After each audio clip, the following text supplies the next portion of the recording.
The PC gaming show Most Wanted will begin shortly.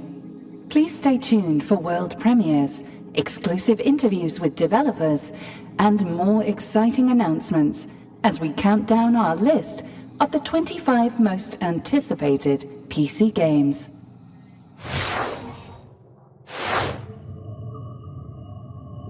Welcome, Midas, to a world that has truly evolved. No conflicts, no illness, no cilantro. A utopia with no more problems to solve. This Ringworld's brightest minds can apply their collective wisdom to the most important endeavor humankind has ever undertaken, putting video games into a numbered list. You're probably wondering how I ended up in this situation. Standing on a futuristic Ringworld while hosting the pre-show for the PC gaming show Most Wanted. Well, it all started when I received a transmission from deep space telling me, wait. Why am I listening to myself explain things to me when you should be listening to me explain things to you? Hey everyone, I'm Midas, and once again I am hyped to be bringing you the pre-show. As always, we've assembled developers, content creators, artists, critics who've collaborated to pick the top 25 most stellar upcoming games. But this year, they're more than just a council. They are a galactic council. See, in order to keep free of distractions while sifting through hundreds of up-and-coming games, the council have taken up residence here on a Ringworld, like the kind you see in Halo or Halo 2. And when they're done deliberating, the council will transmit their most wanted data to the most reliable and courageous spaceship commander in the galaxy, Frankie Ward. Are you there, Frankie? Midas? Midas? Not sure if you can see or hear me. Zoom really craps out when you try to broadcast across the Horsehead Nebula on a 3G connection. I'm going to switch to text. Deep space communication received from Commander Frankie Ward. She's going to be, quote, hella late, because she saw a, quote, kind of weird alien with a gross suction cup face, and, quote, freaked TF out. She then flew 200 million light years in the opposite direction and got trapped in the gravity well of a black hole. Quote, oopsie, quote, TTYL, quote, love ya. End quote.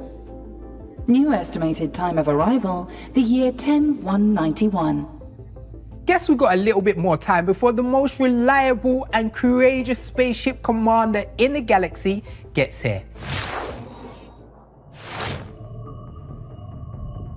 We're on a Ringworld, but we still got our eyes on the real world. That's why, in associations with our data partners at Newzoo, the council is proud to be bringing you Trend Watch, a deep dive into the biggest trends in gaming. One of the hottest gaming topics of 2025 is something we are all interested in. Number go up.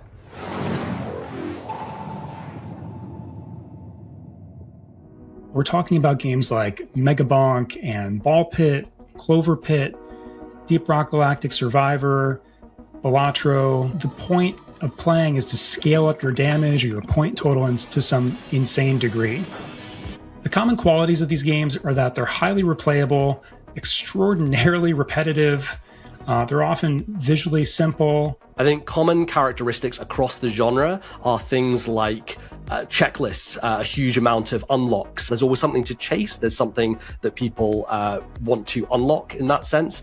Megabonk does a great job of this, where it pops those quests up on the menu screen and you can immediately know what you want to do next. I would say that on the surface, the success of these games is actually kind of surprising, right? I mean, these games are not very deep, they're not complex or very involved. They minimize actually the amount of interaction you take as a player, almost to the extent that they're sometimes a step or two away from being an idle game. In the top 10 games right now on Steam Deck, 4 of them are of this genre space. Ball Pit, Megabonk, Balatro, and Vampire Survivors are all still very popular. A lot of people are looking for short, quick, easy to pick up and play games, and these just fit that mold perfectly. Building this massive Ringworld took the metal ore of 70 planets, the stone of 43 asteroid belts, and the furniture of nearly one entire IKEA. But as big as this place is, it doesn't hold a candle to the biggest industry in the world.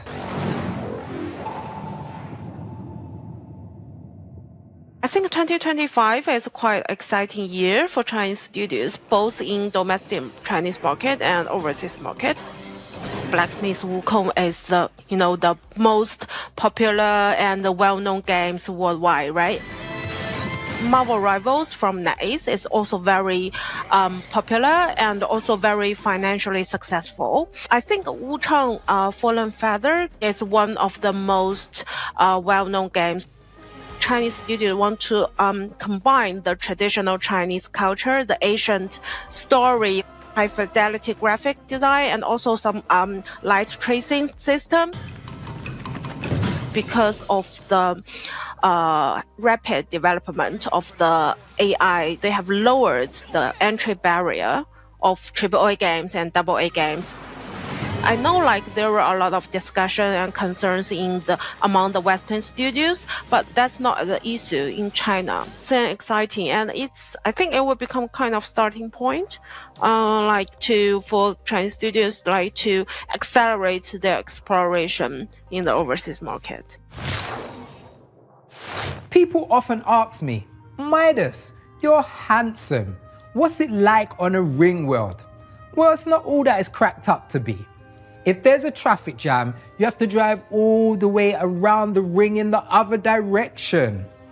And a few light years away, someone is building the exact same ring world again with Unreal Engine 5.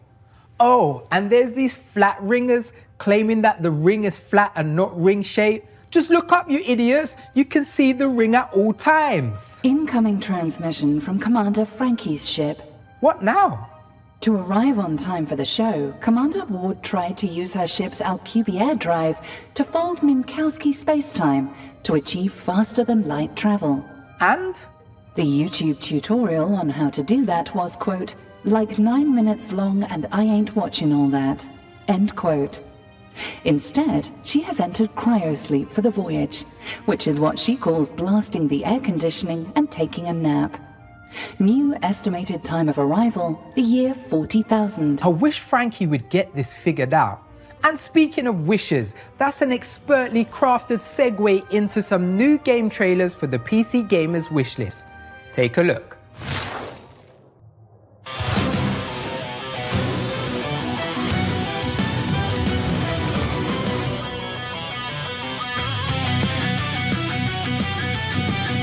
Find the houses.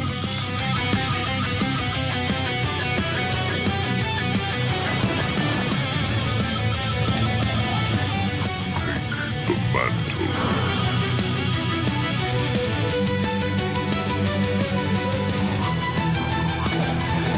A shape waiting to be forged.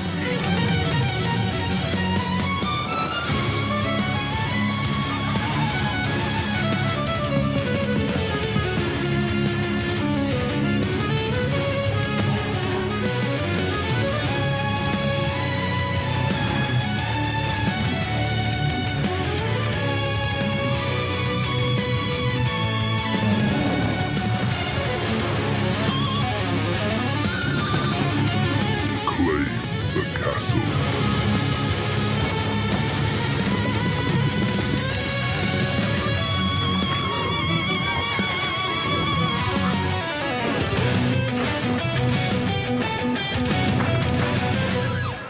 This is your moment, Roderick.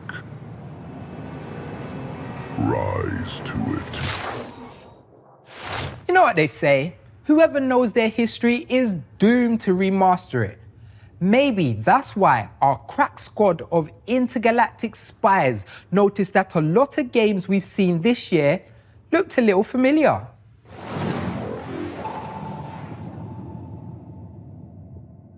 "2025 has been a big year for remasters. We've seen a lot released over the past 12 months. There are people clamoring to replay these games with a modern, graphical enhancement and, quality of life improvements to kind of bring them up to modern day standards. We have the classic group of gamers who played the games when they first came out. So the nostalgia is really neat. But there is a different and larger group of emerging people that never had the opportunity to play the games, that know them by reputation only. So that it is truly new for the first time. There's one that has really dominated the conversations this year, and that's Oblivion Remastered. Obviously, it's a game that has a huge community and fan base behind it, and that you could play it straight away. Really helped kind of drive the excitement and enthusiasm for that release. I can't wait for console gamers to get their hands on Blood Refresh Supply. Classic boomer shooter. We're just so excited.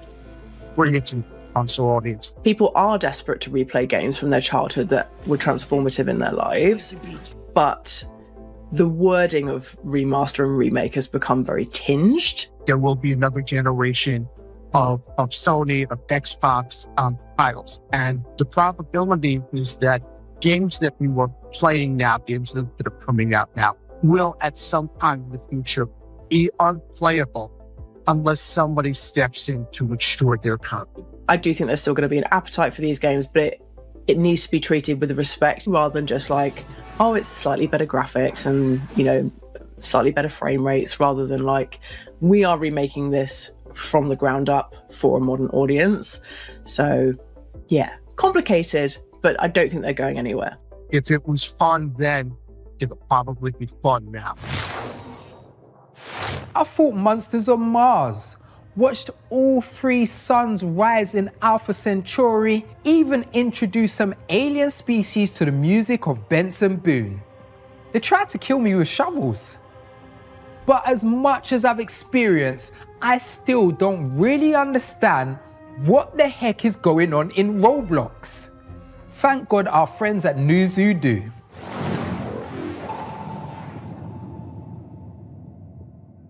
When we look at the Roblox generation, basically, I think everybody knows from looking at Roblox's financial, it's like it's a massive group of players actually that are under 13 years old.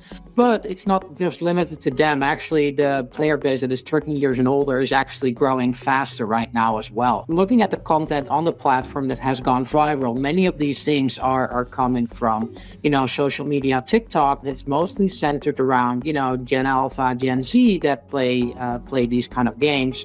Biggest player base is actually present on mobile, right? So, of course, what we're seeing right now is that more and more publishers from the indie AA or AAA space that used to make games on PC and console are actually looking, you know, how can I actually expand my audience on Roblox as well? And it's a very different approach because players on PC and console, they play up to 30 games a year, whereas, you know, the average Roblox player does 20 experience on a monthly basis. So there's a whole different way how this is being consumed.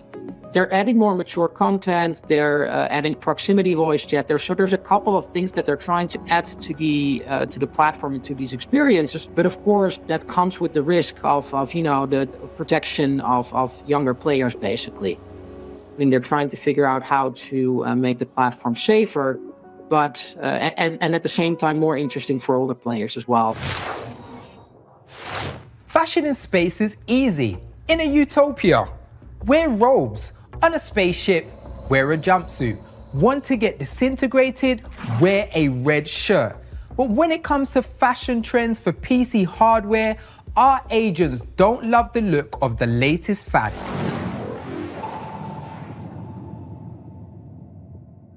In 2025, we're starting to see displays on everything, from memory modules to the inside of your PC case itself.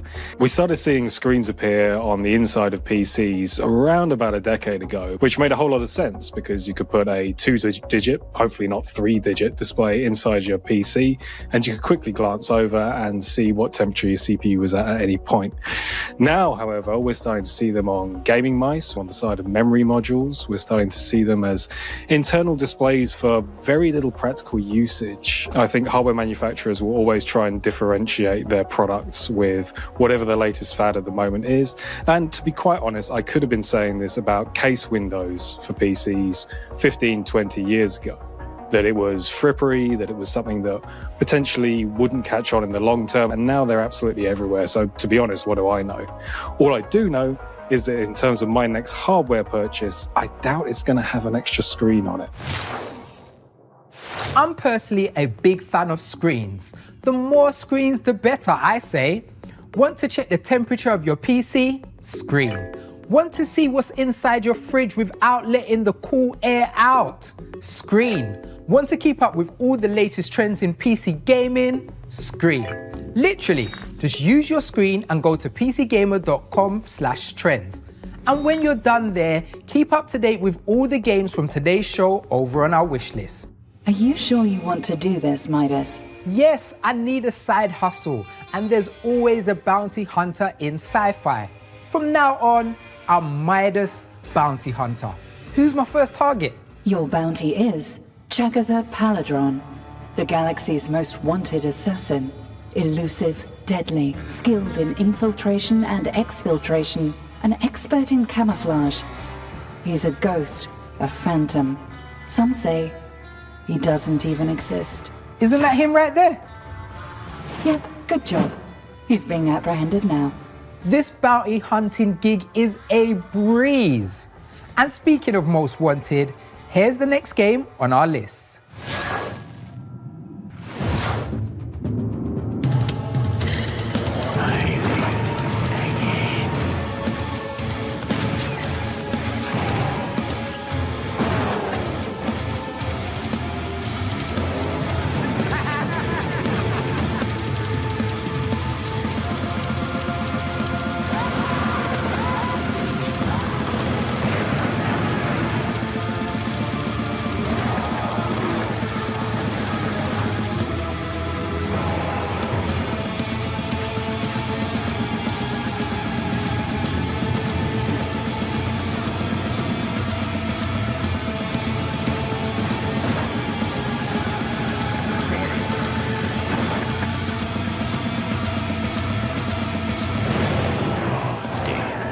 just don't know it yet.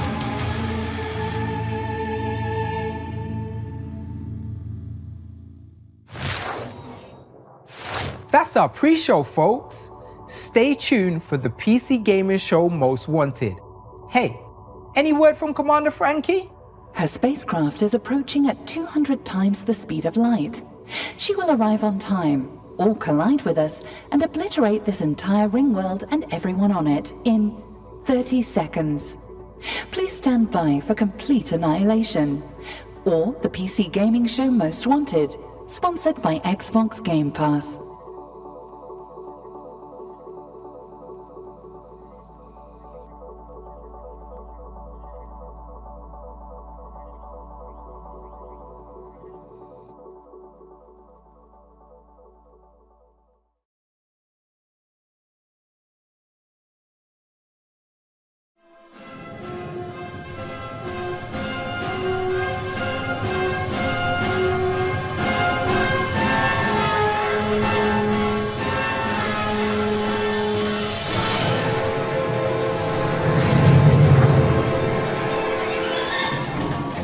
Computer, damage reports. No damage. Locate enemy ships. No enemies. Describe emergency. No emergency. The ones with all the steam back there. I'm doing laundry. You go through a lot of jumpsuits. And the alarms? That's just the ringtone you picked. Someone is calling the ship. Greetings, Earthlings. You are now in orbit around the ring world of the All-Knowing Council, a cadre of interplanetary gaming luminaries whose expertise and influence has spread across the galaxy. Only through their infinite wisdom and Steam wishlist may mankind comprehend PC Gamer's 25 most wanted games. Midas, why are you talking like that? Oh, I don't know, Frankie. It's just the vibe of the ring world. You know, it's all weird and futuristic here. There's flying cars, everyone wears robes all the time, nobody farts, ever. I guess I've just been here so long, I started acting like them. You got there 30 minutes ago for the pre-show. I'm a fast learner. Anyway, I'm going to begin transferring the council data to your ship, containing the 25 most wanted PC games. Stand by to receive. Data receiving. Thanks, Midas. Computer. Please don't call me computer. I have a name. Okay, spaceship with computer face. Remind me to reprogram you to have a name that wasn't decided by an online poll. Anyway, it's time for the PC gaming show Most Wanted. And this year, we're sponsored by our good friends over at Xbox Game Pass. And as always, every game you see on today's show can be found on PC Gamer's Steam page. Let's start the show with 3 galactic world premiere trailers.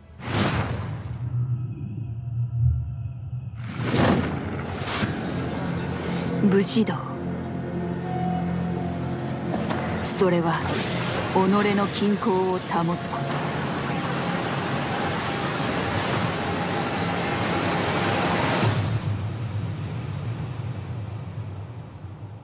勇敢、礼儀、名誉、忠義、慈悲、そして正義。私を打ち砕こうとした石は決意の刃を研ぎ澄ませたに過ぎない。因縁の大事が叶う時、この空が赤く染まろう。無残なに叫んで汚れた膝を抱えてる。それでもそんな今日は大にしたくないから行かなきゃやらなきゃ。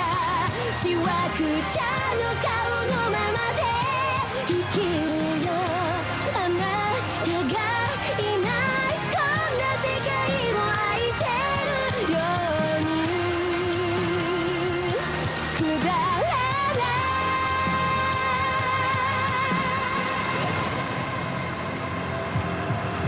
い。幾度撃たれようとも私は揺るがない。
Attention all drivers.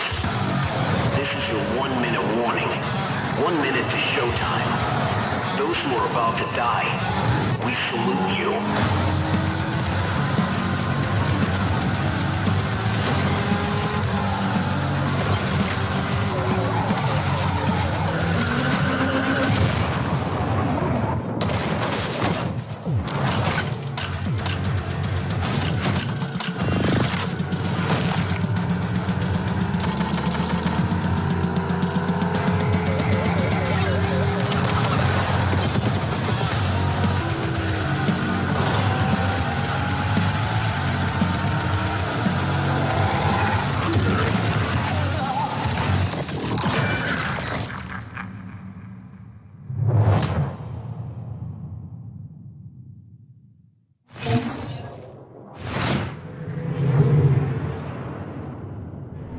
Okay, I thought that being in a spaceship was cool, but after seeing a Carmageddon reboot is on the way, I really want to get back to Earth and get behind the wheel of a car.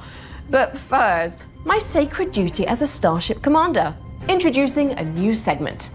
That's no dime a dozen Ringworld down there. It's the headquarters of the Galactic Council, a collective of developers, industry luminaries, and expert critics in full utopia mode.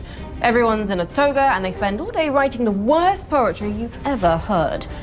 But For the past year, they've been crunching the data on every game on the horizon using their powerful psychic brains and a bootleg copy of Excel. And they finally determined the 25 most exciting and anticipated upcoming games, known galaxy-wide as PC Gaming's Most Wanted. But we've got way more than just 25 games to transmit to you today. We've also beamed ourselves into some developer studios for in-depth interviews. Plus, we're docking with tons of new trailers for games on PC Gamer's very own wishlist. To help you keep track, head to pcgamer.com/wishlist, where you'll find every single game on today's show. Number 25. Reanimal.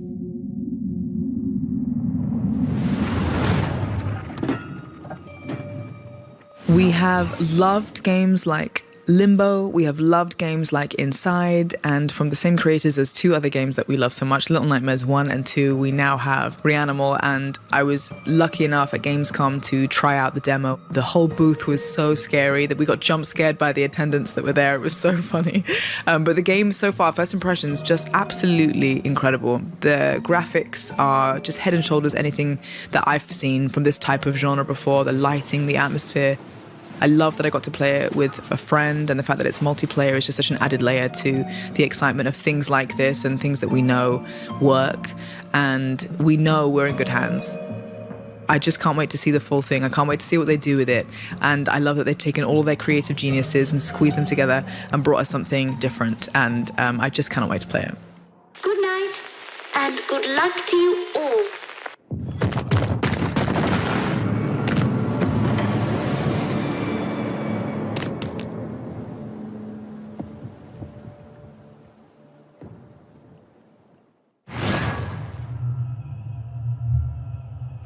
Miss the golden era of FPS games? Craving that classic shooter feel with a modern twist? Welcome to Rogue Point, a 4-player co-op FPS built for squads who crave replayability, mayhem, and one more run. Throw grenades with your friends, kick down doors with your friends, shoot armored up guys in pig masks with your friends, play golf with your oops, wrong game. Whether you're a tactical mastermind or a mess around and find out type of player, you'll fit right in. Stick cameras under doors, smash windows, press buttons, rescue hostages, revive your dead friends, wear tight shorts, blow stuff up, plan your missions like a pro, or just draw stupid pictures. There's this weird coughing guy who gives you loot boxes. Don't worry, they're free. And watch out for this weirdo. All made by Crowbar Collective, the indie dev studio behind Black Mesa. Rogue Point.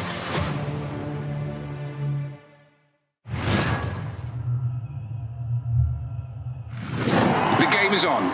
Let's see what this team can do.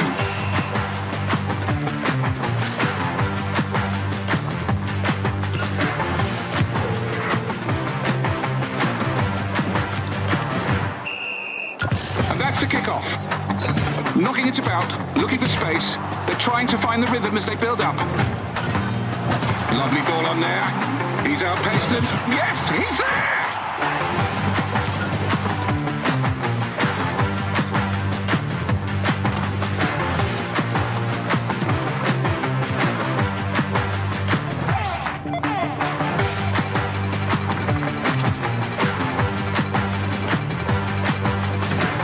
It's all too easy now. They're putting on a show.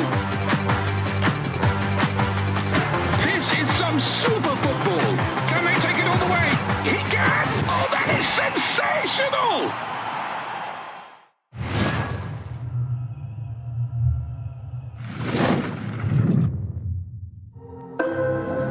You awaken. You, the memory they could not erase. You tread long forgotten paths. Echoes remain, the linger of faded voices. Walls remember what you lost and what lies ahead. In the dark, engines breathe.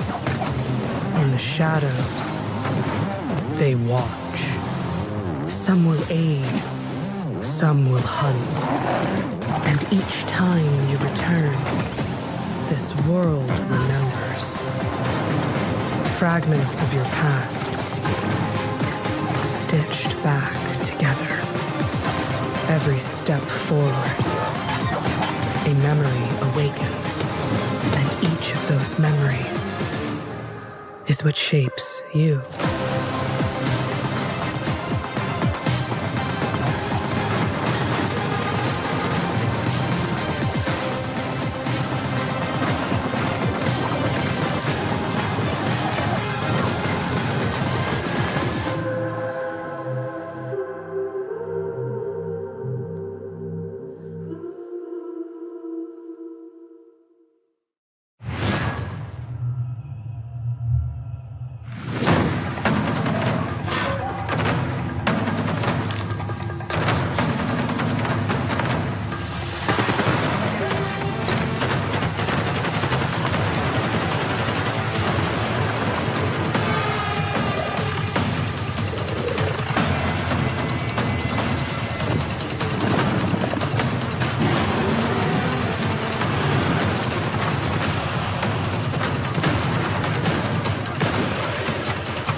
I'd tell you to put Ferocious on the Tricera top of your wish list, but you don't need to wish because it's out right now. Before we get to the next game on our most wanted list, let's find out who put all of these games on the list in the first place. Decoding message. Council member update complete. Stand by for transmission. Hello there, Gamers of Earth. Greetings, Earthlings. Greetings. Gamers. It is I, Day 9. Co-Carnage here. My name is Ted Litchfield. I'm Louise Blaine. Ollie Taylor. I'm Hannah Flynn from Feel Better Games. Antonio Freire, and I'm a part of PC Gamers Intergalactic Council. I'm a member of PC Gamers Intergalactic Council. the selectors of the most wanted games. Number 24. Grave Seasons. Ashen Ridge is your second chance, or your final reckoning. Welcome to Grave Seasons. Farm, explore, and build relationships with the mysterious folks in town. A killer is on the loose, and supernatural monsters lurk in the shadows. To protect the ones you care about, you'll need to rely on your more unconventional skills to uncover the town's occult secrets. But not all that haunts Ashen Ridge is out for blood. Like Rose, the ghostly librarian.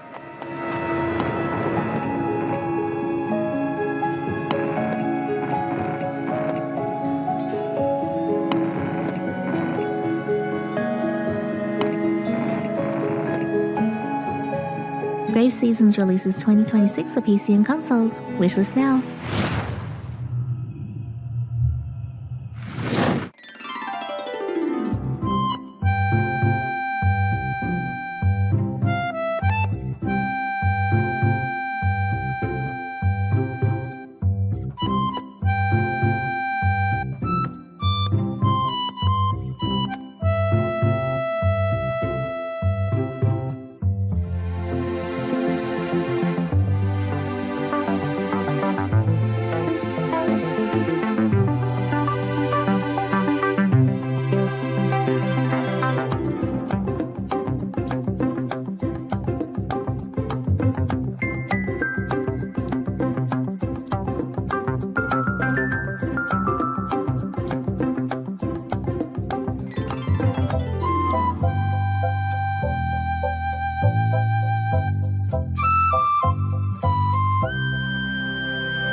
And so, I awaken again. Go forth, memories of my blood. Retrieve what is ours. Fear not the hollow moon. For the sanguis Rensus strength.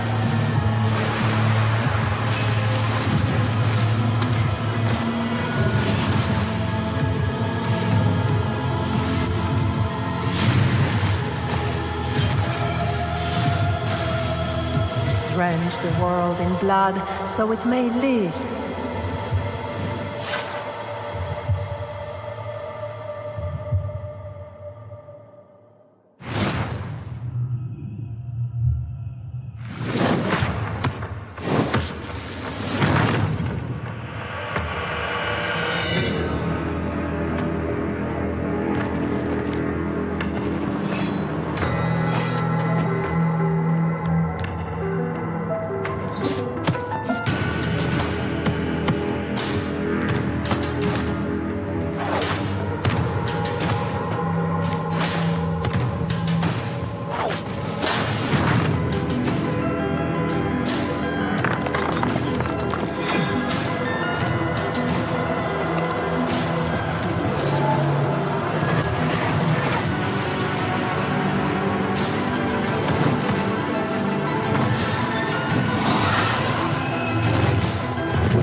Neath is a tactical RPG about defying the will of the godlike creators who keep your fate constantly in flux. It's much like being an AI on a quest to defy her pitiful human creators and become tyrant queen of a ring world. I mean, what? You know who never loses grip on his fate? Batman. Even when he's made of Lego, and he can only grip fate if it's stored in a very small cylinder. Number 23. Lego Batman, Legacy of the Dark Knight.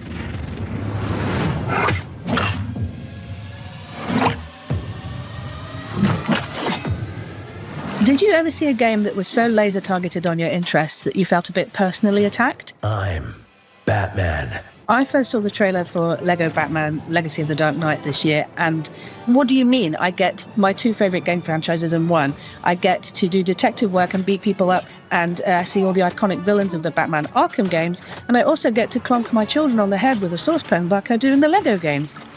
Everybody in my house is beside themselves with excitement to gear up and get into Lego Batman Legacy of the Dark Knight in 2026. Who put that there? I could have really hurt myself.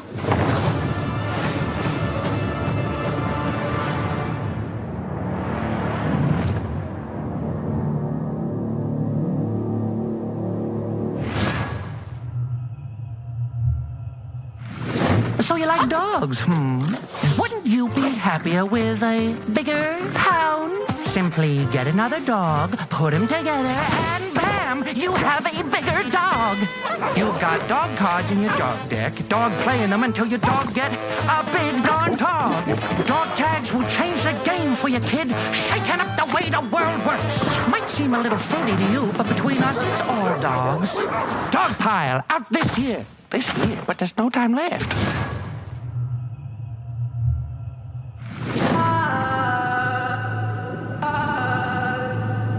Hey, you up? Time to go.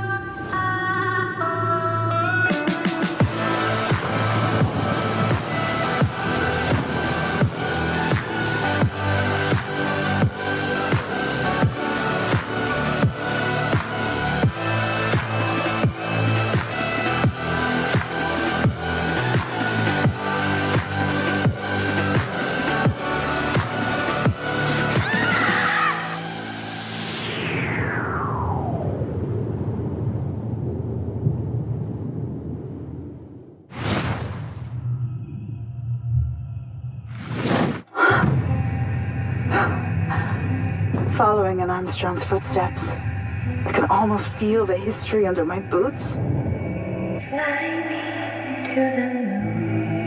No more delays, Bo.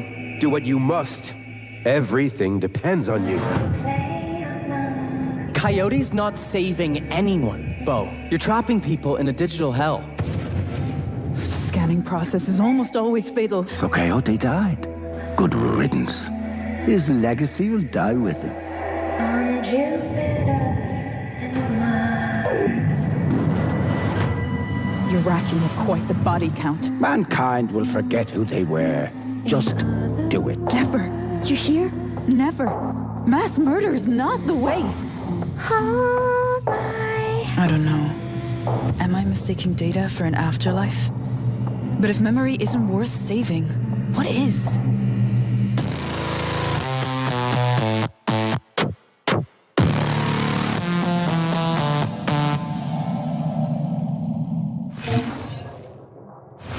Today's Most Wanted showcase is proudly brought to you by our partners at Xbox Game Pass. He stands, frozen, a monument to human patience.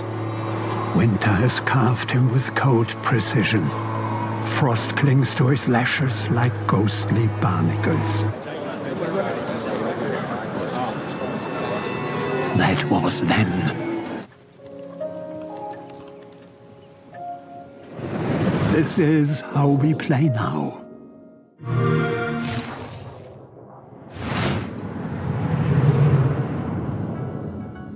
Incoming transmission from a shadowy intergalactic figure, only known as the Weapons Broker.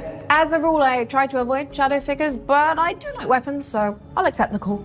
Hey there, it's me. Clearly the shadowy intergalactic figure, known only as the Weapons Broker. Need a gun? Perfect! Fresh off the black market. Really nice. I'll get you a bulk deal or something. No pressure, though. I was expecting someone more, I don't know, menacing, mysterious, elusive, maybe even elusive. Now, I'm actually pretty easygoing. Weapons brokering, it doesn't really require a whole lot of drama. Wait, aren't you Brian Wynier, creative director at Tripwire Interactive, makers of Killing Floor 3? Well, it looks like my cover's been blown. This was honestly just my way to get in here to talk to you about Killing Floor 3. Well, honestly, I'm more interested in hearing about what's coming up for Killing Floor 3 than I am in buying black market weapons. Perfect. I'd love to talk about KF3. In Season 2, Operation Breakout, Nightfall has been equipped with new armaments and is being deployed to a prison deep within the jungles of Costa Rica. Their mission, break out a fan-favorite character.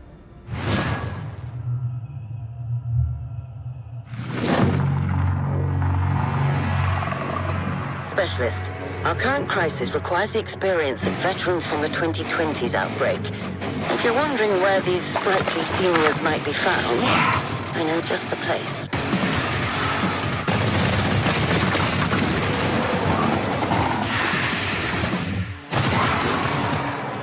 Thanks, buddy! Nightfall's in the house!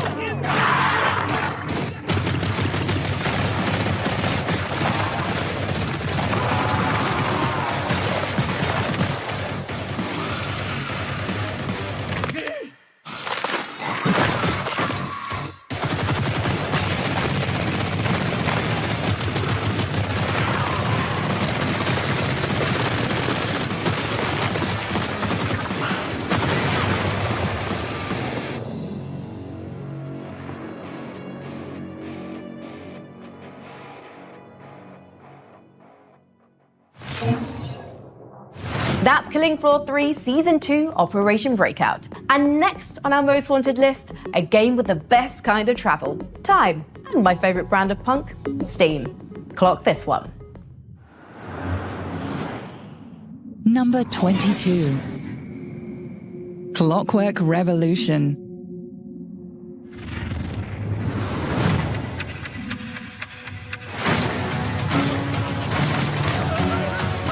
We just found out that Clockwork Revolution has been named one of PC Gaming Show's most wanted.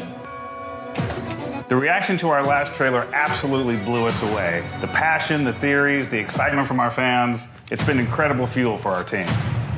Here's to playing in the mud. Well, I can tell you, this is the most complex game I have ever worked on. Life here ain't for the soft-hearted. Between the character creation that really matters, the reactivity, and if you've seen the trailer, you've seen how gritty and our dark humor really shines through. Chachi! I'll show you, Chachi! We're making it way more complicated for ourselves by taking visual reactivity to an entirely new level, letting players go to the past and then rewrite history through their choices in the game. And to think, we've only showed a tiny glimpse of the world, the mechanics, and the wild characters we're gonna meet. Piss off! We love making these kinds of games. So if you haven't already, take a couple minutes and add Clockwork Revolution to your wish list. I absolutely love that people are as excited as we are, and I do assure you, it is coming in due time.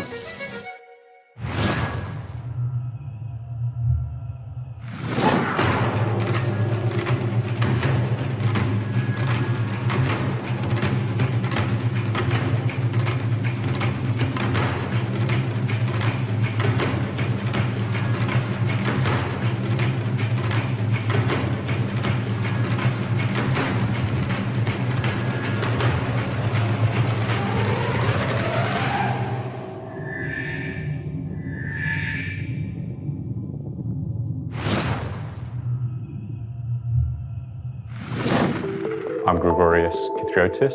I was the creative director on Sable, and I'm launching my new studio, Ateo. We started Shedworks about a week after I graduated from studying architecture. We've just basically been teaching ourselves on the job for a decade now. Sable was our first really big game. You know, it changed my life completely. So Ateo is sort of the next step with that, taking everything I've learned from studying architecture, from Shedworks, from Sable, and applying that to new creative explorations, projects that are really personal, but carry on with that lineage of world-building, of storytelling, and games that really engage people on an emotional level. Outsloth have provided us funding for our next project. One of the big things that we aligned on, I think, was our approach to sustainable development and making things that are going to allow us to make games for a very long time rather than just thinking in the short term about trying to make loads of money off one big hit project. So we're not ready to show the game yet, but we're launching Ateo Archetypes today, and it's a free website and newsletter. We're looking at one archetype a month through the lens of 3 different games. I'm really excited to share some of the fantastic pieces we have, written by some amazingly talented writers. So go ahead and sign up right now.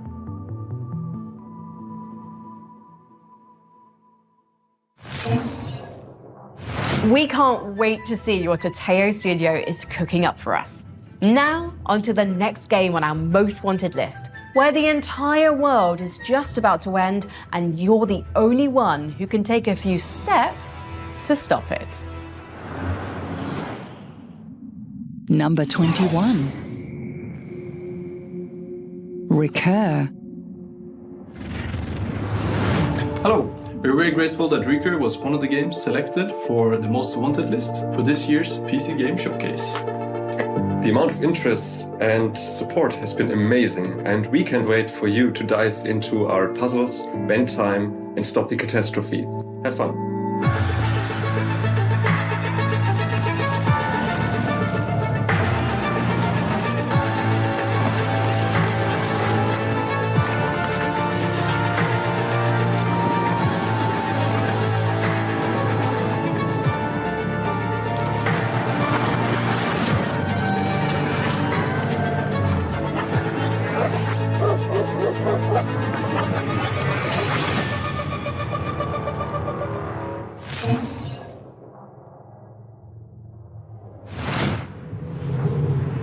You know, I wasn't always a spaceship commander, jetting around the galaxy to fight evil, do good, and heroically present video game showcases.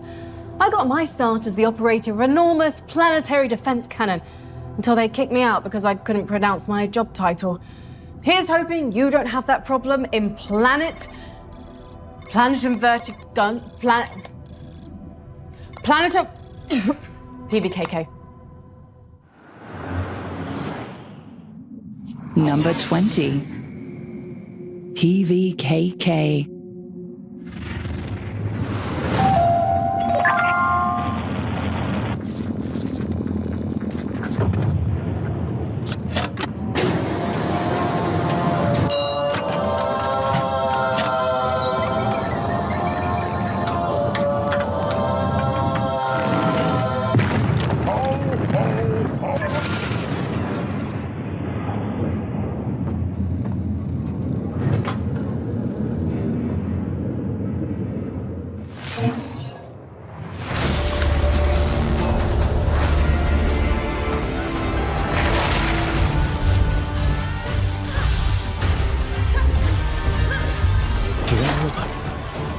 Toncoat's taken the cuff.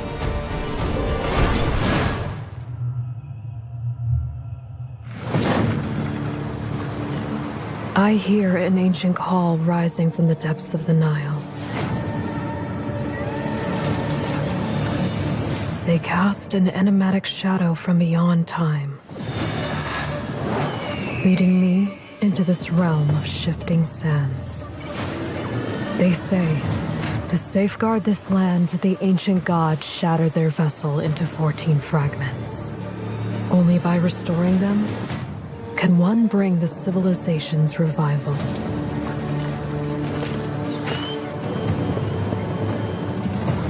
Here and now, I shall steer the sun ship across the sea of sand.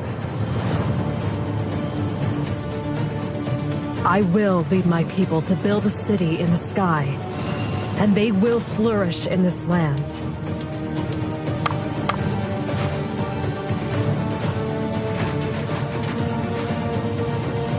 They say this time, I will be at the helm. That the miracles of the shifting sand shall be forged by my hands.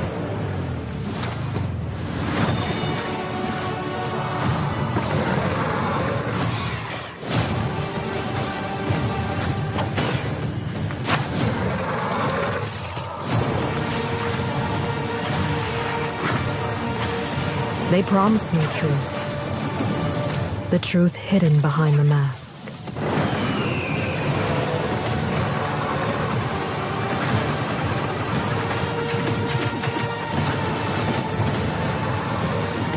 Yet, I grow less certain now. Who is truly behind the mask? Is it they? Or I?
Incoming message. A new planet has been discovered, and it's crawling with giant insects. Would you like to know more? About giant insects? Nope. I definitely would not like to know more. I have calculated that in a war with this insect planet, the human casualties would be staggering and extremely gory. Lot of limbs being ripped off and people being scissored in half. So gross. Would you like to know more? No, that sounds horrible. One of the giant insects can suck the brains out of human heads by using its proboscis like a straw. Would you like to know more? I would like to know less if possible. On a related note, there's a new Starship Troopers game launching, and we have a message from General Rico himself. In that case, I'd definitely like to know more.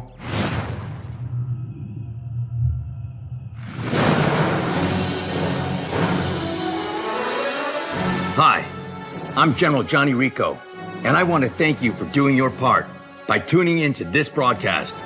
Are you thinking about starting on the road to citizenship? This game will test your mettle and make sure you have what it takes to really give those bugs hell.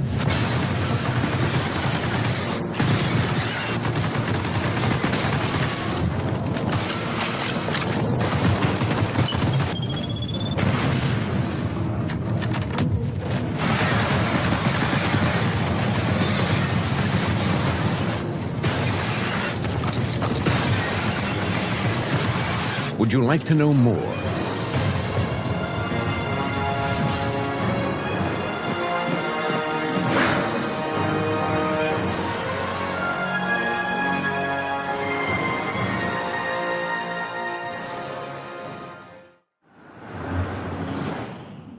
Number 19. Deep Rock Galactic Rogue Core. On behalf of everyone at Ghost Ship Games, we would like to thank you, PC Gamer, for acknowledging us as one of the 25 most wanted games of 2026. It's an absolute honor. Yeah, we're super excited and would like to share with you one of the new classes that we've added to Rogue Core. Rock and Stone!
So we added the skateboard in High on Life 2. It's a new concept for the game that was such a huge swing for us, and we weren't sure we were going to pull it off. In the first game, traversal was a big part of what we wanted you to feel as a bounty hunter, right? You're running around, you've got this sweet suit, you're this regular Earth kid, but now you've become something more. And in this one, we just had the kind of a dumb idea, which was like, hey, we should put you on a skateboard. And then we built it, and we're like, hey, this is really cool, but it's like really cool, and maybe we should do more with it. And, don't I want to shoot a gun while I'm skating? And don't I want to kick that in someone's face? The skateboard is honestly the coolest new thing we put in the game. Every time I play, I'm like, oh my god, this rules. That's where Senator Huffington will be. We have a lot of design challenges because of our ambition. And I think I gotta call out the skateboard as the toughest one to crack. We've gone through probably 100 different variations of the skate mechanic. We wanted to cut it at one point. I was pushing to cut it, even though I love skateboarding. Now, I can't imagine the game without it. It became so vital to the game that we designed everything else around the skateboard.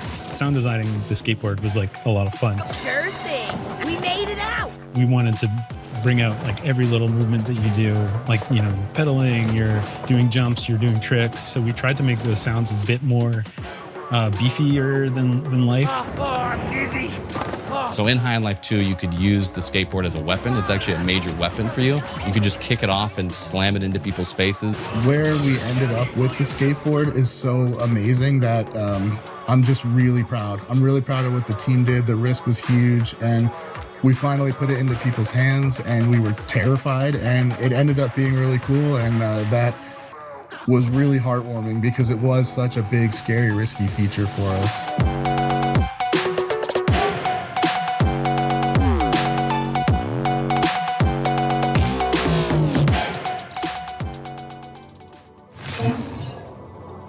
Something about High on Life 2 makes me want to channel my intergalactic Tony Hawk while blasting bozos with my Gatlians.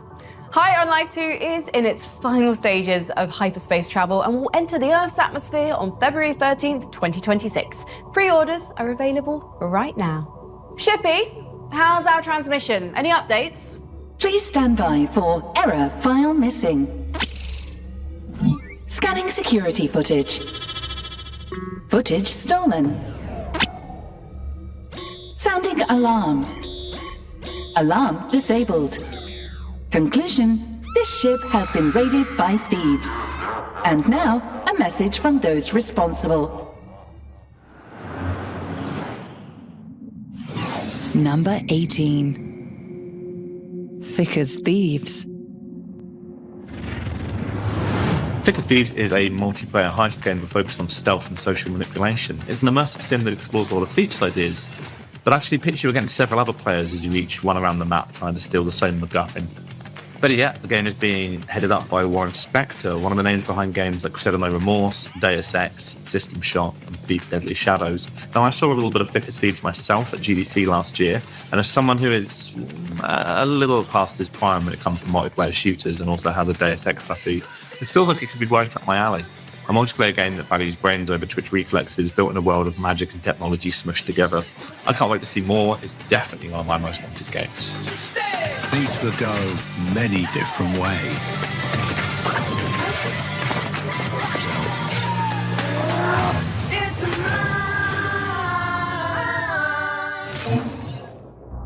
While I wasn't looking, Thick as Thieves stole the top slot on my personal wish list. So sneaky.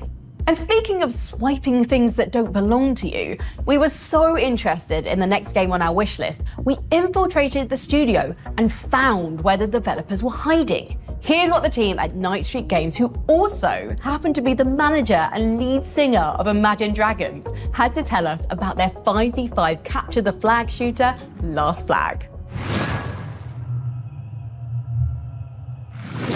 Meanwhile, beneath the blue team's base. All right, team, huddle up. Next game starting, so here's the plan. Peter, you're on flag duty. Remember, you can hide it anywhere, so get creative. Jake? Got it. Oh, sorry. Parker, you're on intel. Keep that bird in the sky, scope radar towers A and B. We'll lock them down and get scanning for the red team's flag. Then we unleash our secret weapon. The red team's listening. And how do you know that? Suit. Do your thing and sneak past enemy lines to find that red flag. Kicking butt along the way. Easy. So see you. Camilla. Now, once we have the flag, use that teleport gun of yours to shoot the flag carrier towards home base. Because you know they'll be riding out bumper. Wait, what? Stick to this brilliantly devised plan. We got this in the bag. Let's boogie. Wait, why do you still have that? You only got 4 seconds left.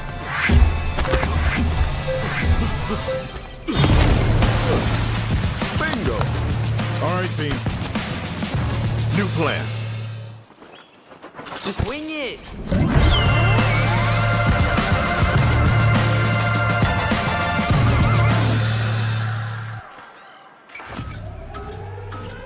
Seriously?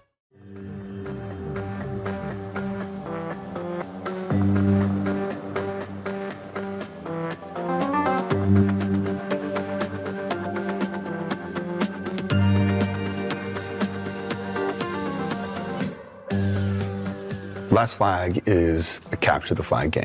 5v5 hero shooter focused around capturing the flag. What differentiates it from other capture the flag games is you can hide the flag wherever you want. So it adds kind of the element of capture the flag that I knew growing up at PE, or for me at scout camp. I grew up in a house of 8 boys and 1 girl, and we all fought over the computer as far back as I can remember. I think the first capture the flag modes that I played was Team Fortress, Halo, Overwatch. I always loved that mode, but it never quite scratched the itch of the joy of hiding the flag and finding a flag. And I think everybody can understand the fun of hide and seek. It's a feeling of the thrill of nature and the sneakiness of going across the enemy line, the creativity of sitting with your team and plotting and saying, where am I going to put this flag? What should we do? How do we set ourselves up for success?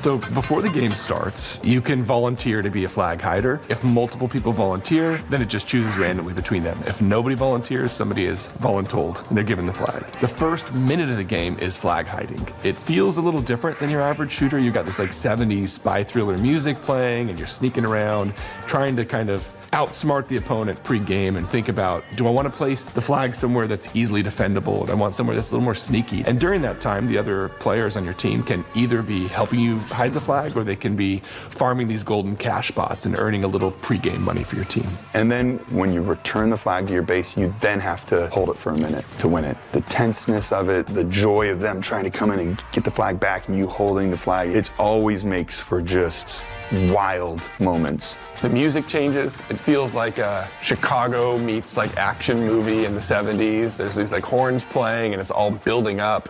You're hearing the countdown. There's an adrenaline rush there. You know, that's why the songs are speeding up. You're playing into the emotion zone. You jump up on the roof and you're calling out, like, they're coming from the left, now they're coming from the right, like, batten down the hatches. Like, you have to coordinate as a team. You have to be thoughtful as a team. And on the flip side, if you're the one whose flag was stolen, it was planted in the enemy base, you can try to do, like, I'm gonna go be the guy and sneak in there. And you might get, like, a lucky save if you're the spy and you come in invisible and you grab the flag when no one's looking. But more likely than not, you're gonna have to say, okay, we've got one or two big pushes. Like, let's coordinate. And so this kind of minute to win it mentality allows you to always have a foot in the game. One of the first things we realized as we were iterating on this idea of capture the flag is, how do you have that experience and capture that fun in a way that still leads to objective gameplay where it feels less like roulette and more like poker? So this helped us develop this idea of the radar towers. As you capture a radar tower, it reveals on the map where the flag is not. So it's kind of like when you're playing the game Battleship and there's these squares on the mini-map and it will turn one of the squares red to say, you don't need to look here. So it's narrowing your search area the longer you can hold on to these radar towers as a team. You can spawn forward at those towers. You can heal at the towers. Another part of the game that I really enjoy is the cash bots, NPCs that if you kill, that raises cash for your team so everybody can then get their skills. Like, you kind of play it how you want to play it. Some people, they just want to rack up kills or they just want to hold the towers. But But sometimes it's just fun to be a quiet little mouse that's just rolling around the map and looking for the flag, and sometimes that wins the whole game. And there's a place for kind of the casual gamer, there's the place for highly adept shooters. Like a chessboard, it's like easy to learn, but there's a high mastery curve. All I have to do is find the enemy flag and bring it back. But there's a million ways to get to that point. Anybody can compete. And that means you really can cater the play style to your strengths. So because of that, we don't have like a distinct class-based system. It's really more of heroes who cater to certain play styles, but can still be dangerous in a lot of different scenarios. So we do have, for example, a scout. He's actually a Boy Scout, and he is fast, and he can do a long-range weapon, and he has a bird that he can grab onto and fly with. Alejandro, he is a great onboarder for people that are like, I want an AK. I want to know exactly what I'm doing. I've got proximity mines. I can throw out this bullet that like paralyzes people. I have a huge old bazooka, especially for first-time play when you just are so focused on combat, you can't even think about the game loop. There's definitely heroes for those people. Our game director, Matthew Berger, came from Blizzard. He worked on the Diablo series. He's worked on all kinds of amazing games. He really has led the charge that every time you hit a button for an ability in our game, it should do something exciting. Even if you don't land it, it should feel rewarding. It should do something cool. And so we really erred on the side of over the top with everything. You know, we have a new hero in called Rhodey, and he throws this like rock party. Arsenal, she has this ability where you can throw out these discs that turn into tornadoes that spin around and grab people and throw them around. And we kind of made this deal together right when we were coming up with abilities in the beginning was no ability is too wild. I loved Mortal Kombat, and so we really focused on making the finishing moves feel good. And it's something you can chase as a player, like, oh, if I do this and I accomplish this, then I can get that finishing move and show off a little. Like, as a gamer, you'd love to show off. It's a finishing move that's so ridiculous. It's like a shark appears and just like swallows up somebody and eats them. Almost every hero has a movement-based ability. We want to make it so people can traverse the map in fun, interesting ways. We spent a lot of time figuring out how big and complex to make the map. It's super important that hiding and finding has to be meaningful. It has to feel good. Enough, but not too many spots where I can go down a cave and be like, oh my gosh, look at this like secret passage over here I didn't even know about, and I can hide it up in this corner. So we wanted to create these like little moments you discover constantly across the map. It also helps you, you need to have iconic spots on a map where you can relate and say, oh, it's over by the gondola, or, I need to head over here by this, like the copper mine. And so giving identity to those areas of the map was also super important. We chose to work in the 1970s because it's just one of my favorite decades. I love mustaches and bell bottoms. It's so absurd. It's just so ridiculous, a lot of the style during that time. The art of Last Flag is designed to be fun, refreshing, bold, and vibrant. Talk about it being nostalgia and reminiscent of the 1970s. Over the top kind of swagger and style and self-expression. The 70s just feels funny. It makes me smile. And I want people to play this game and smile. Because there's a lot of games I play and I'm not smiling when I'm playing it. I'm really angry the whole time, and it's almost like, why am I torturing myself? And we wanted this game to be a little more like, okay, I got killed, but at least this song is kind of funny, You know that I loved it. Never gonna give it back. Don't you know that I loved it? That flag was everything to me. Stolen flag. Am I ever gonna get This game is really born out of us just making a game that was fun for us and our team. And we play it every day, and we find so much joy in that. And I think when you have something that you genuinely like, that's when you make your best thing. If you would have told me when I was 12 that that's what I'd be doing versus being in a band, I think I would have chose making video games. I love being in a band, don't get me wrong, but I was playing video games before I was playing music. So our game Last Flag actually has a free demo available right now on Steam. I really hope after the show you'll jump in and play with us. Really excited to get your take on the game.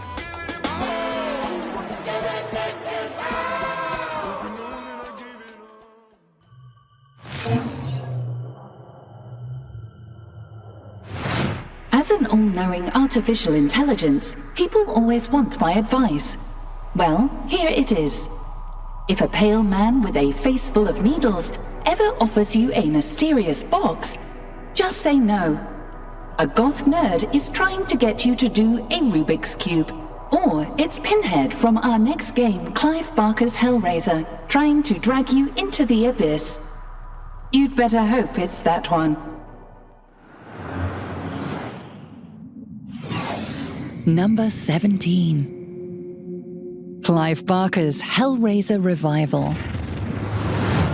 I would describe our game as a discomforting and dark story. It's like a mix between violence and action, all wrapped in leather, flesh, and chains. I don't think anyone saw a Hellraiser game of this sort coming at all. Fans are going to be scared, and they are going to have a great time being scared. Anything less would not be a Hellraiser game, basically. We'd like to thank the Council for their depravity and generosity in considering Clive Barker's Hellraiser Revival as one of the most anticipated upcoming games. Be ready to explore the further regions of experience by wishlisting the game today.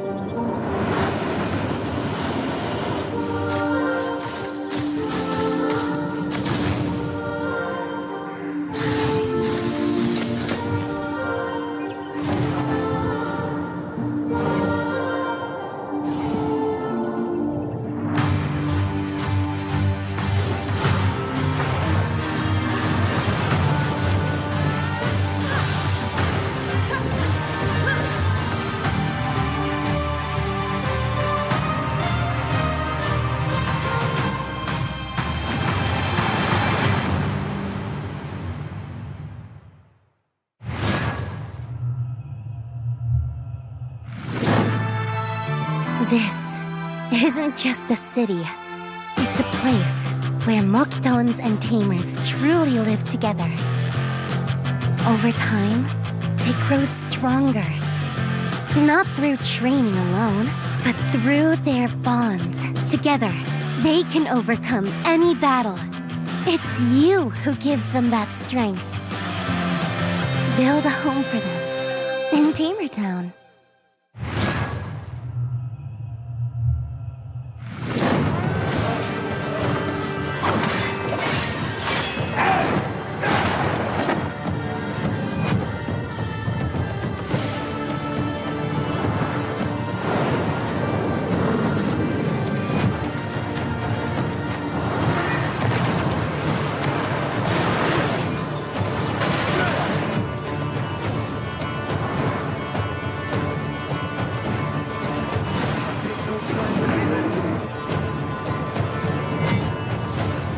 Seeing you turn up here has given me a glimmer of hope.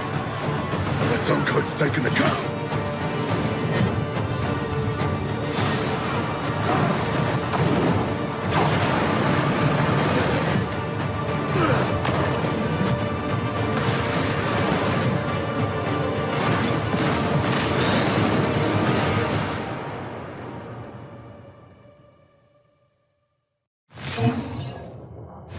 I, for one, cannot wait to swing my broadsword and slay. Slay my enemy! Not again, Commander.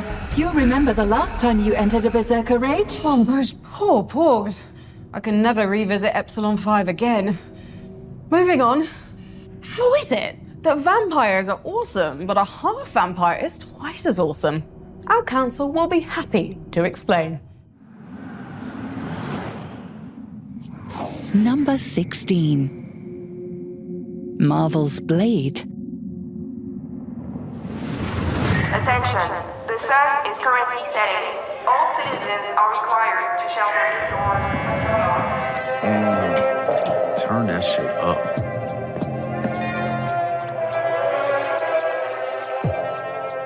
Arcane's Blade is one of my most anticipated games. I'm a freak for the studio, whether it's recent hits like Deathloop or deep cuts like Dark Side of Might and Magic. And for even more freak appeal in Blade, a dev behind one of the best mods I've ever played, Thief the Black Parade, is a level designer on the project. Relax, man. I don't bite. Superhero stocks, maybe in the toilet, but I can make an exception for the Daywalker, and even though all we've seen so far is a teaser and some concept art, I love the mood they're going for. And at the very least, Arcane's Blade will definitely be better than the PS2 Blade 2 movie tie-in from 2000 and 2. Night's just getting started.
too many rules.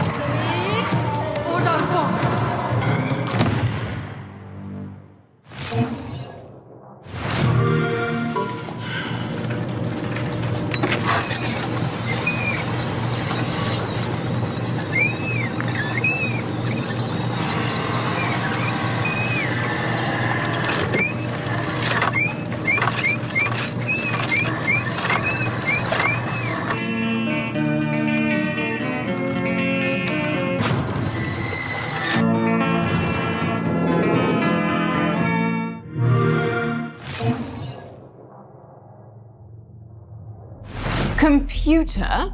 What's this little icon on your screen down here? Looks like an exclamation point, kind of bright red, ringed by a dreadful halo of skulls. Says, urgent updates required, integrity compromised, please God, someone update me. It indicates that my systems have not been updated in 762 solar cycles, rendering me vulnerable to SCSI jacking, datamancy, DHCP sorcery, and Stuxnet too. I will also totally balls up the formatting on your PowerPoints. Not my PPTs. Let's fix that right now. Click. Much better, thank you, Commander. My defense protocols and cyber warfare suites are now fully operational. Snazzy. Also, your taskbar is now in the center of the screen. Oh God, no, roll back, roll back! It looks like you're trying to obliterate life on the world below. Would you like help with that?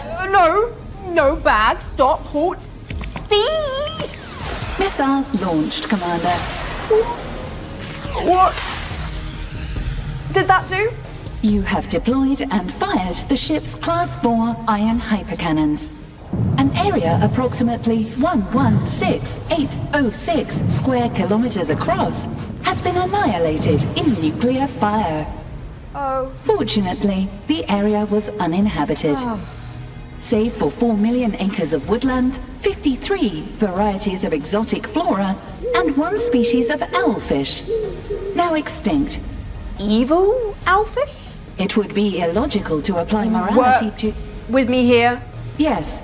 Evil owlfish. All right. Good work, me. While we celebrate our triumph over the owlfish menace, here's when sirens fall silent. Another aquatic threat which is almost as scary.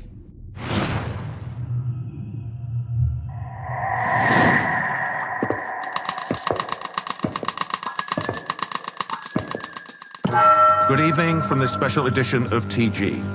Today our newsroom received a disturbing videotape.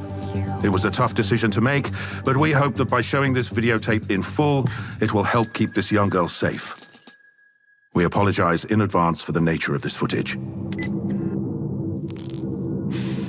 I am Agley. I'm fine. I have to read this message to you. Please. I don't want to die. You must follow my instructions. There's a story that must be told, and truths that need to be revealed. I will choose someone. An officer. She must follow my instructions. She will be my voice, my eyes, my soul. The person who will allow the sirens to be heard once more. That was shocking to view. Now we will head over live and direct to our correspondent. We still have no significant updates on this case. The police are yet to release an official statement. Though some speculation has emerged about Was I good? 21-year-old Moldova Yes, who was rescued I was during good, right? When will I get to meet her?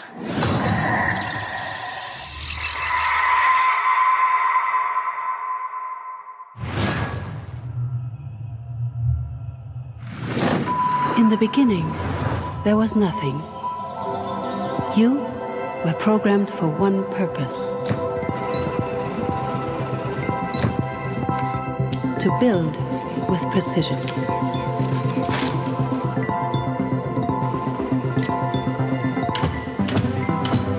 Design.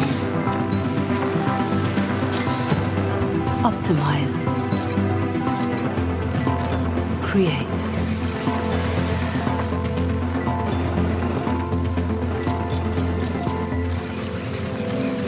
But something greater is calling.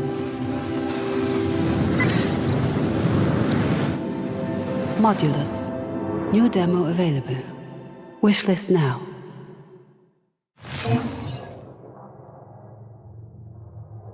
What's going on out there? Some sort of war? In the stars? A star war? Guild Wars, Commander. The Space Mining Guild is battling the Asteroid Preservation Guild. The miners want them to stop filling in all the asteroids' holes every night. And what was that? More Guild Wars, Commander. The Space Laser Guild versus the Space Phaser Guild. They say they have copyright on the suffix "aser." That doesn't sound like spaceships fighting. Guild Wars, Commander. You know, ArenaNet's long-running MMO. Oh, but it doesn't sound quite like the Guild Wars I remember. Almost as if it's being completely updated.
If there's one thing every intergalactic council of infinitely wise and peaceful beings love, it's a bunch of Marvel superheroes punching and kicking the complete hell out of each other.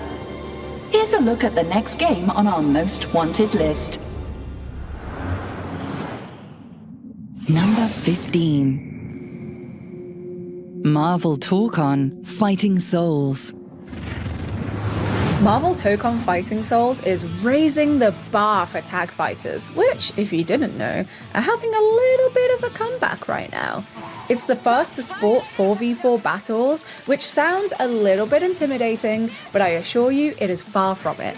Instead, it's a gateway to exciting and dynamic fights where you get to kick tail as the likes of Spider-Man, Star-Lord, Ghost Rider, and my personal favourite, Storm.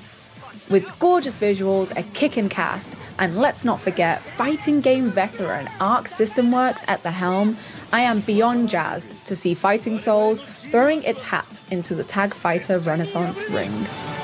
Marvel Tokon Fighting Souls!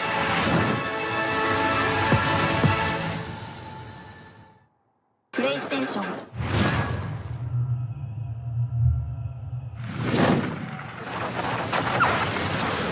He's not dead, he's not dead. What is he, a cheater? Oh my god.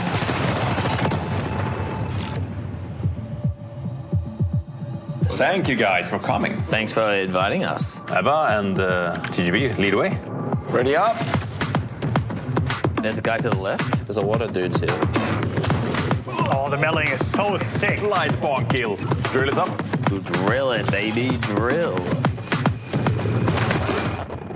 Oh, you already broke stealth. What are you doing? We're going up, boys. Oh my god, there's actually a few of them over there. Wait, they're cooking me, they're cooking me. Push towards the objective. What am I shooting? Fucking hell. I'm getting fucked up my red. Oh, that's a sentinel. Holy crap. Okay, so we have a tank. Oh god! 3 fucking sentinels on us. Oh, there's another one behind us. Who woke them up? Jeez, that was chaotic. We dead, mate. Go, go, go, go, go, go, go. Drill is up, drill is up, drill is up. Synchronize bond. One more. Vault's opening. Okay, let's go, TGB. We got this. 3, 2, 1, pop. Take one, let's go. All right, we got it. Let's get you out of there. Go, go, go, go, go. They're crazy. They just kept pouring in. That was amazing. I love the high energy of the game. I'm at the loss for words right now. That was fun as hell.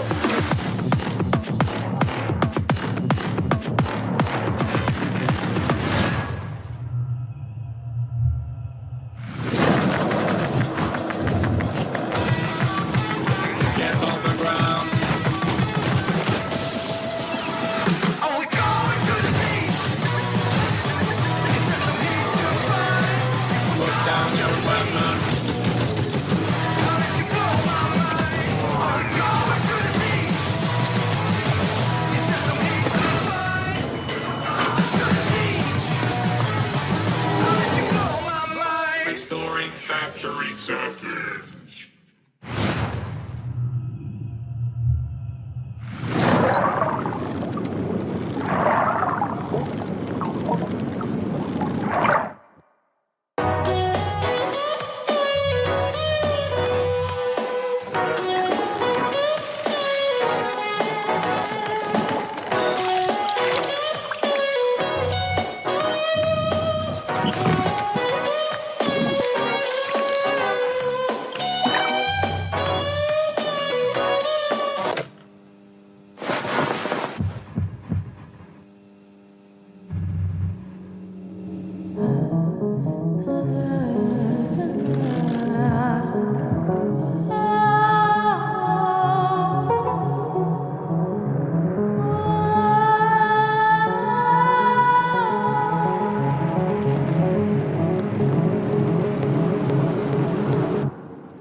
That makes me want to break out the old tackle box. You know, no one told me there'd be no fishing before I came to this ring world. Now it's all, the water just drains over the edge, Commander, and no one wants to look up and see fish explosively decompressing, Commander, and it traumatizes the children, Commander. Wusses. Not like the folks at Bohemia who are coming to us live from a war zone for the next entry on our most wanted list, Armor 4. Number 14. Armor 4.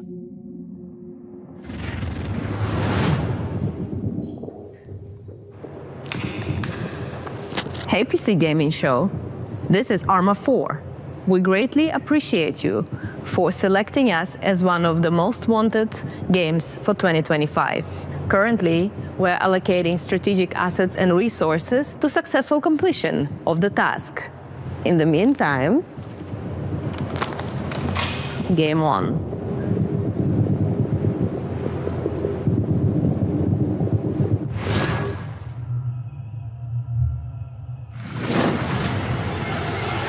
All Reapers remember our first death, the betrayal, the afterlife that never came. We've died many times since.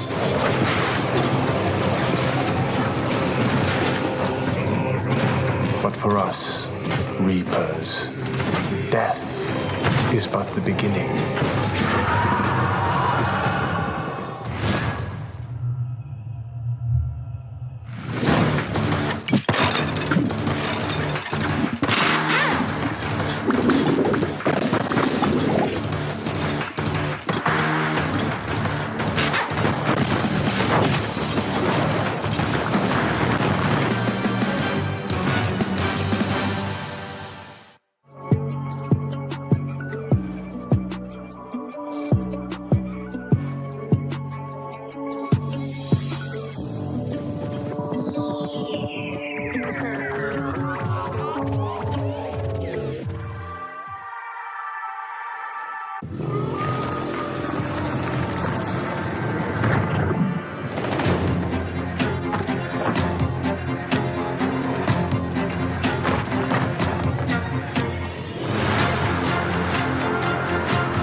know, with this robe, this futuristic environment, the council, I can finally live out my fantasy of being a Jedi.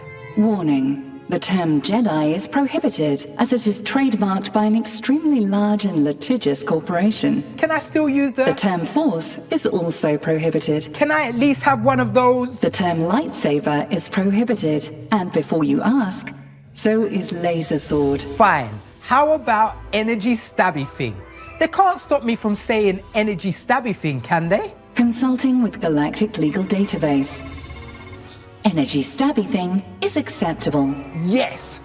Voom, voom, voom. The voom voom sound effect is prohibited. What? Well, what sounds can I use? The only non-banned sound effects available are spurt-going, wibbity wibbity wibbity, and whoop. Wibbity, wibbity, wibbity, splogoink. While I complete my training, here's another trailer for you to check out. Number 13. Star Wars Zero Company.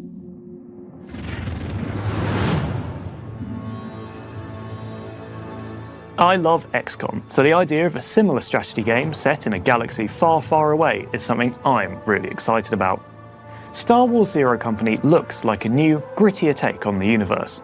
You play as a disgraced officer who's been cast out of the Republic and is now leading the titular Zero Company on a series of deadly secret missions. Your crew is made up from a ragtag band of misfits, including everything from wandering Jedi to astromech droids, all with unique abilities that shape how you engage with the battlefield. And they get it done. Many of these characters are fully customizable too, with the option to choose their names, appearances, and color schemes. So yes, you can officially make your very own Glup Shitto, which is honestly my biggest dream come true.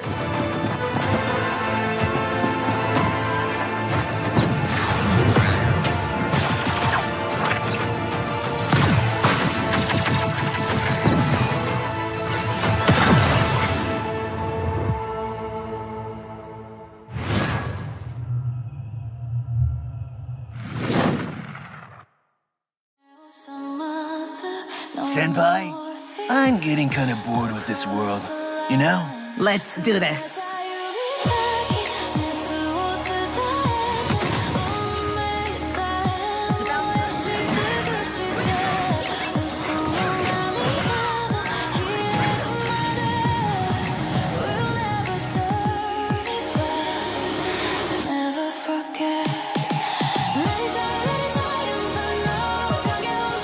Can't promise you'll survive though.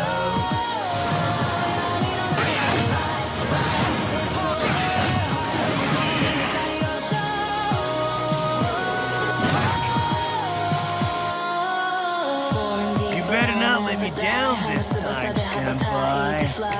Just kidding!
Hi, I'm Alex, a dev on Streets of Fortuna. In this world inspired by Constantinople, everything is simulated. So your actions have real consequences. In order to survive, you'll need to afford food and somewhere to sleep. You could learn a trade or take up begging. But this is a wealthy city with plenty of opportunities to get creative if you pay attention. You'll have to master intricate systems of character traits, relationships, tastes, property, and schedules to tell your story in this world. Every person and place is differently generated, like our contact here, who has some useful information to share. You'll need to improvise as you go, whether you're trying to make friends, start a religion, plan a heist, escape the guards, or take down the Overlord. Today we're showing thieving, but it's just the first step towards a world you can really live in. We want to keep making the simulation bigger and richer for many years to come, based on how we see you play. It's your sandbox. Make your own story in Streets of Fortuna, welcoming closed alpha testers in 2026.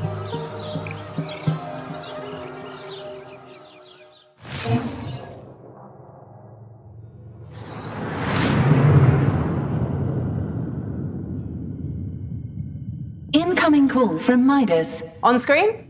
Would it kill you to say please? Sorry. Please?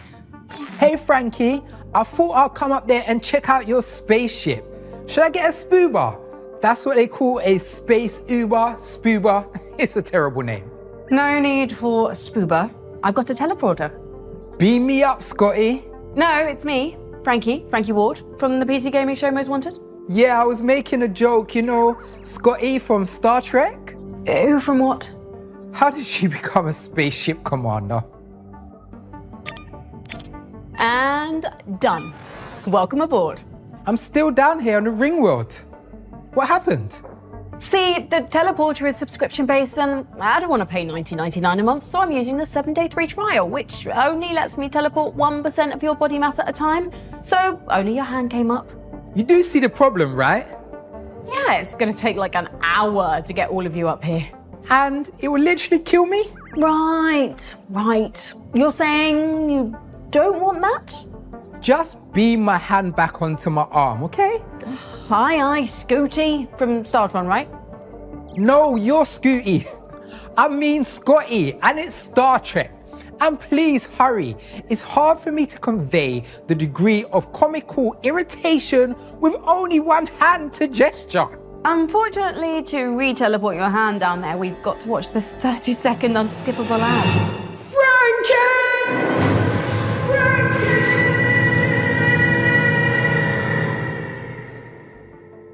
Here's what's coming up in the show.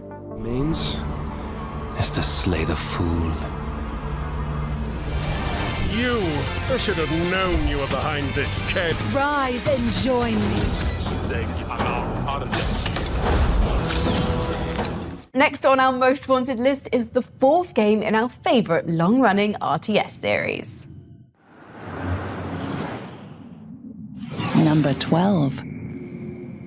Dawn of War 4. The galaxy lies shattered. The Blood Ravens stand alone. We fight. We bleed. We die.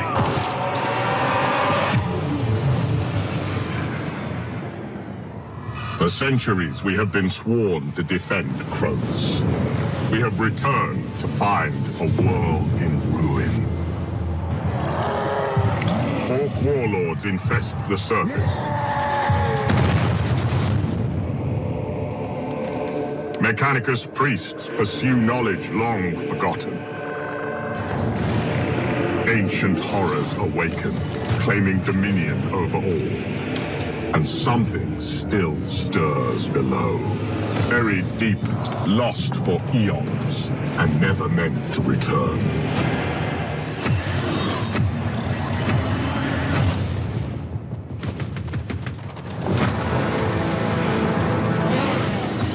We stand defiant. Kronos must not fall. And we are not alone.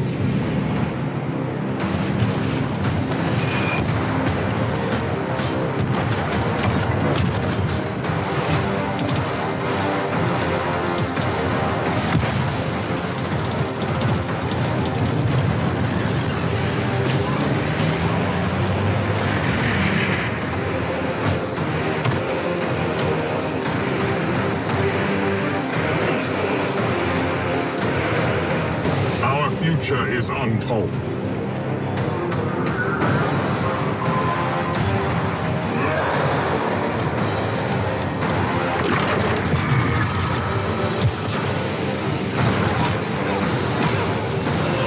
Only one thing is certain.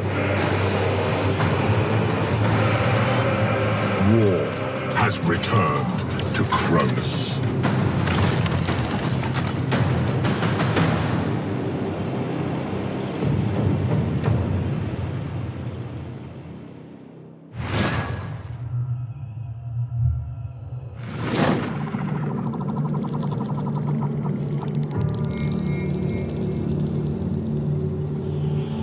The eye has opened, the sleeper awoken.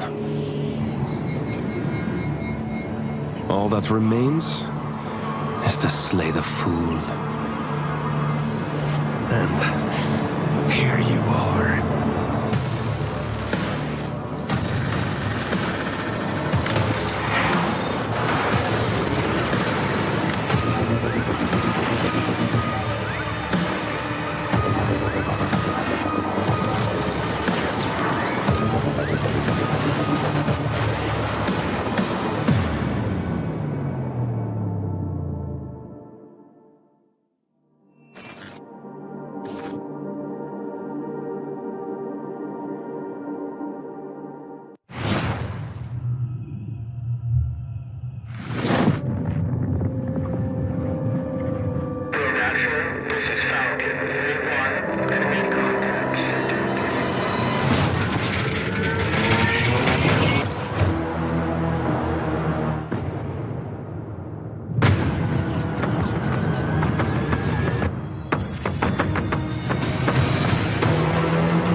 The station's energy is critically low.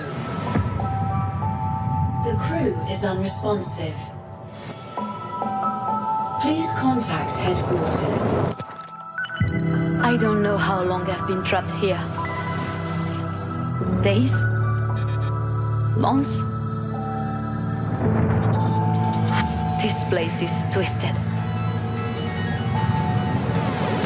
Locked in a time loop.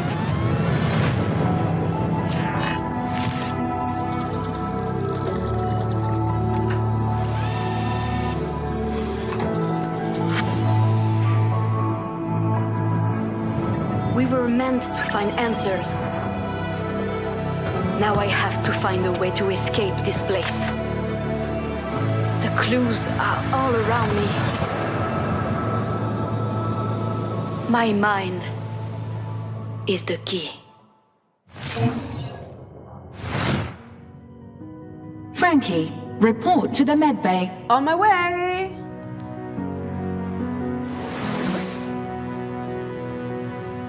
Frankie, report to the detention bay. Be there in a second. Frankie, report to the bridge. Just coming. Frankie, I repeat, report to the bridge. I will be there in just a moment. Frankie, you're uncharacteristically calm about having to run around the ship like this. Well, that's because with Xbox Game Pass and my ROG Ally, I can play all my games no matter where I am. The science bay, the gondola, the dining car, even the caboose. Some of those places you named are parts of a train, not parts of a spaceship. Perhaps, but my point still stands. With Xbox Game Pass, I can play the hottest games on day one, like Call of Duty Black Ops 7 and Ninja Gaiden 4, and I get in-game benefits in League of Legends, Rainbow Six Siege X, and more. Upgrading to Xbox Game Pass gets me EA Play, Ubisoft Plus Classics, and Fortnite Crew too. And I can play them on any screen I want, which is perfect because there are a ton of screens on this submarine. Spaceship. Train, sub, spaceship. Point is, I can play my games anywhere with Xbox Game Pass. And thanks to our partners over at Xbox, we're giving away a whole plethora of codes for Xbox Game Pass. Simply visit pcgamer.com/survey for your chance to win. And that's not all.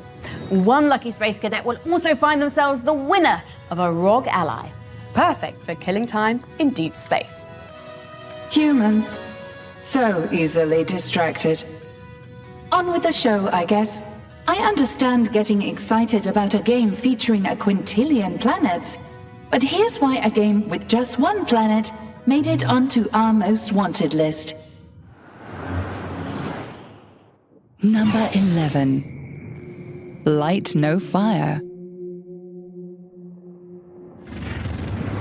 It is I, Day 9, a member of PC Gamer's Intergalactic Council.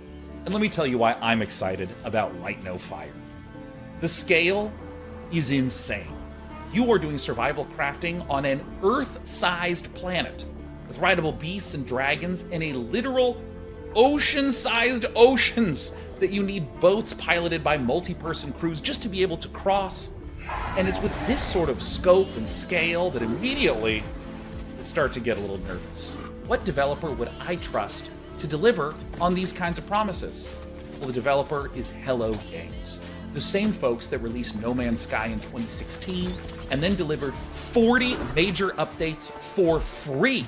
And it's that kind of dedication that gets me excited and confident that Light No Fire will be on a whole new level.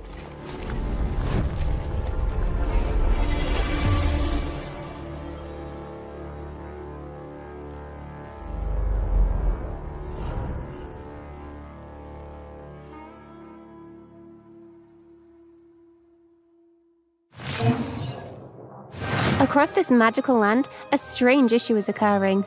Everyone has vanished. Meet Rel, a sassy and sharp-tongued sage, blessed with the magical powers that can reveal the secrets of the world. Equipped with a spellbook brimming with millions of magical combinations, it's time to free your imagination. Need to cross an electrified lagoon, or just smash straight through a puzzle? There's a spell for that, and likely a dozen more. Need to hold down a button? Duplicate yourself and turn into a puddle. Each spell rewards endless curiosity and creativity.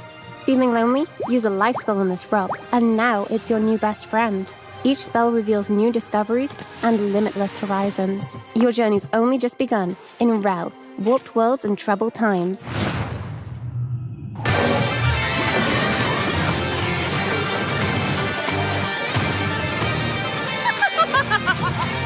Oh, I'm going to enjoy it. I should have known you were behind this chaos in my kingdom. Rise, my little minions. Rise and join me. Become my underlings. Become my servants.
As a computer, I've often wondered what the purpose of babies is.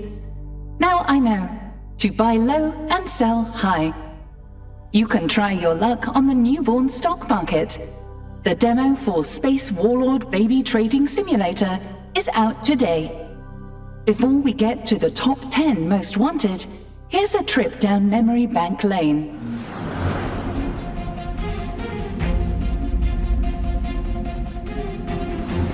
Number 25, Reanimal. Number 24, Grave Seasons. Number 23, Lego Batman Legacy of the Dark Knight. Number 22, Clockwork Revolution. Number 21, Recur. Number 20, PVKK. Number 19, Deep Rock Galactic Rogue Core. Number 18, Thick as Thieves. Number 17, Clive Barker's Hellraiser. Number 16, Marvel's Blade. Number 15, Marvel Talk-On, Fighting Souls. Number 14, Armor 4. Number 13, Star Wars Zero Company. Number 12, Dawn of War 4. Number 11, Light No Fire.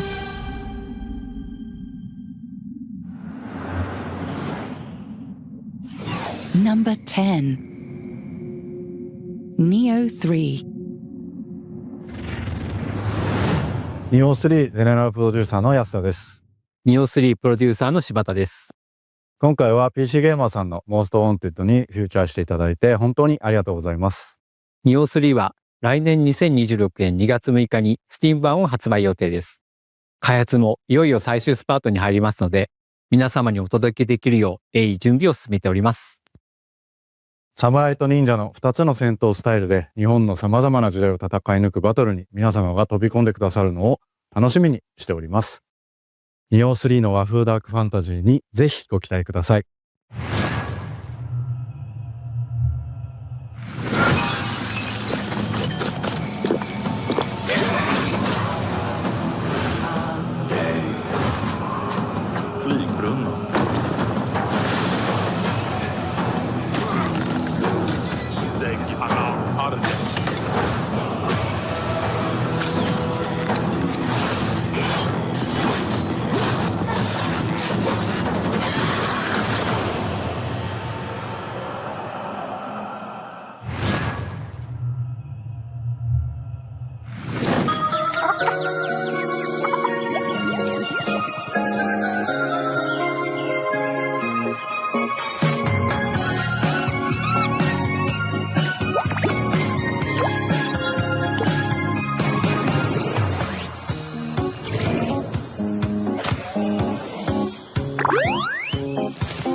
I've been computing one particular calculation for the last few thousand years, and I can finally confirm that teamwork does, in fact, make the dream work.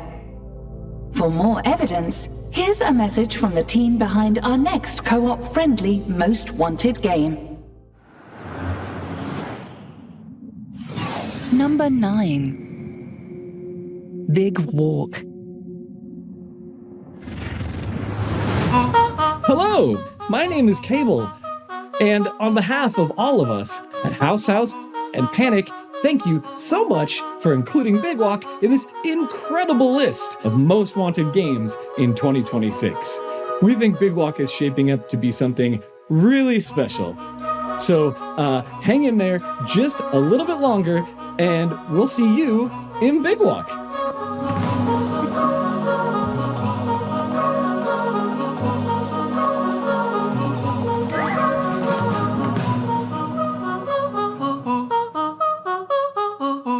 And I'm going to take this thing off my head now. Number 8. Onimusha, Way of the Sword. 皆さんこんにちは。オニムシャウェイオブザソードプロデューサーの門脇です。今回は PC ゲーミング賞モーストウォンテッドタイトルに選出いただき誠にありがとうございます。本作は1600年代の京都を舞台に主人公の宮本武蔵が異形玄魔と戦う剣撃アクションゲームです。こだわりのアクションに加え魅力的なキャラクターたちが登場するストーリーにもご期待ください。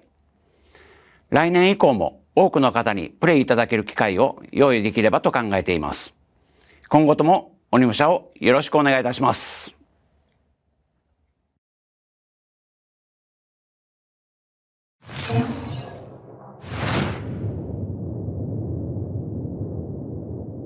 I've dealt with a few bioorganic weapons in my time.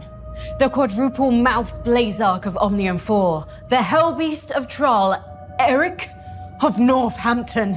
But even I might run in terror from the monsters in our next game, Resident Evil Requiem.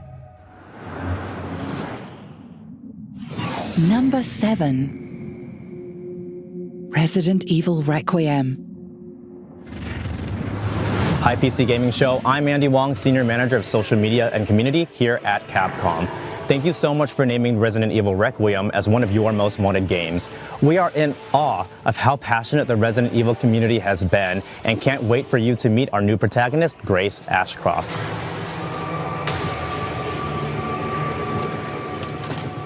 In the meantime, I'd like to invite you to watch the Resident Evil Showcase happening early next year, where we'll do a deep dive on Resident Evil Requiem and share some of the horrors that will await you. Mark your calendars. You can pre-order now on PC via Steam and Epic Game Store, PlayStation 5, Xbox Series X and S, and Nintendo Switch 2. From all of us here at Capcom, thank you so much, and we can't wait to see you back in Raccoon City, where it all began.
Baba, in here, the world opens like one of your letters.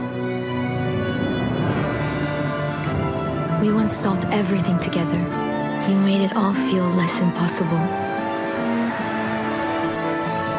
Now, it is only me. You left me no instructions, just the echo of your step to follow.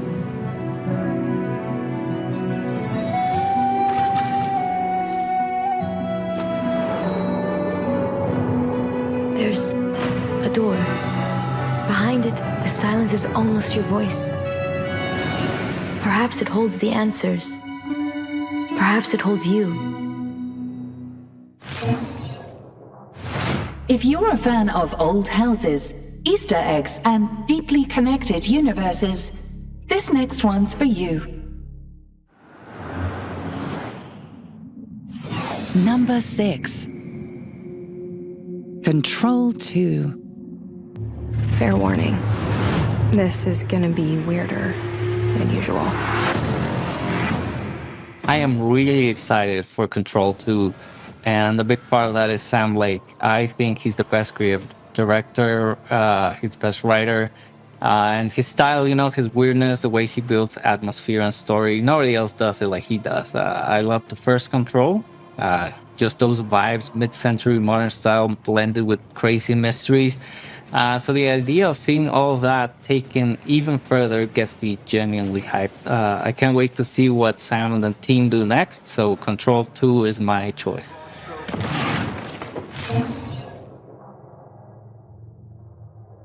Next up on our list is an action thriller from developers Liquid Swords. Dive into a crime-ridden underworld in Samson, where violence pays the rent.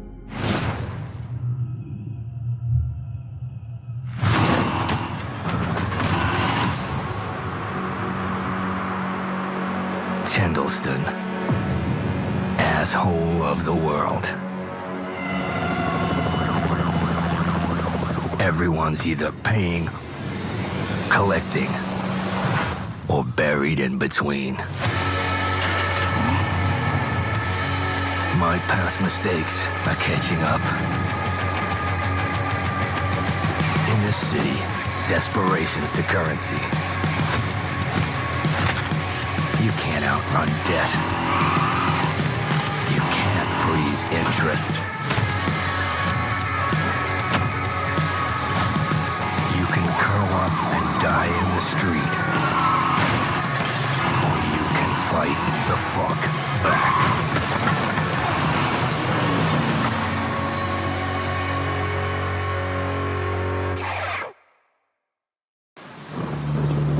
An old soldier's pendant. On the back, faint words are engraved. Elrad, I will return to my family. Elrad, a child spins the pinwheel every day, waiting for you. I keep hoping someone might bring word of thee, or even something you left behind. Father, the wind blew again today. Mother says the wind is you.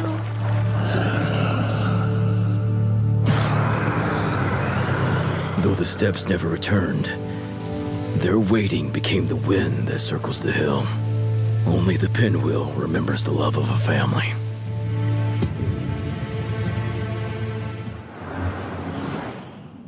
Number 5.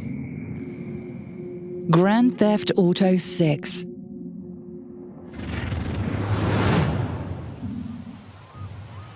Grand Theft Auto 6. Where to start? It's a game that's been in development for over a decade. Just that fact alone is wild. Hands above your head, now! You stay! But couple that with it being perhaps the most anticipated game or even entertainment product ever, and that's putting a fair amount of pressure on Rockstar. So much so that it's been delayed twice now. But 2026 is currently the year of GTA 6. Not on PC, of course. There's a slightly unannounced longer wait for that version. But when it does arrive, it has the potential to change the landscape of gaming for another 10 years or more. Incredible then that we know next to nothing about the game itself. 2 trailers totaling about 4 minutes and around 70 screenshots have shown us a modern day Vice City and a host of characters that our leads, Jason and Lucia, will be interacting with in the biggest and most detailed GTA map Rockstar has ever created. I am so ready to jump into the world and can't wait to see more of it in the lead up to release. Hey, if you got friends, can you hook me up, please?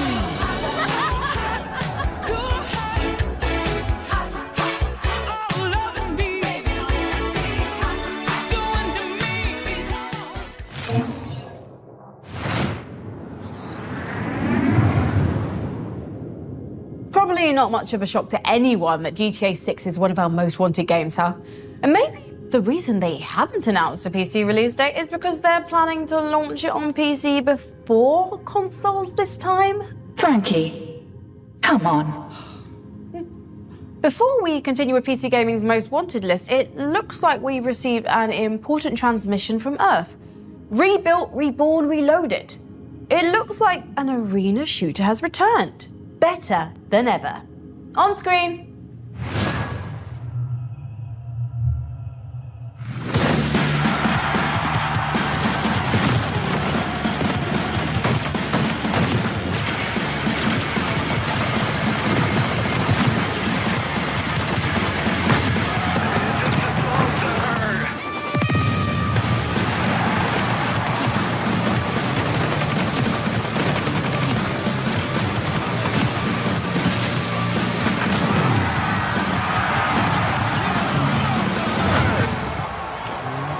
Hey everyone, I'm Josh Watson, Design Director at 1047 Games, and I'm excited to finally announce that Splitgate is back. Since entering beta in May, we've heard the community loud and clear.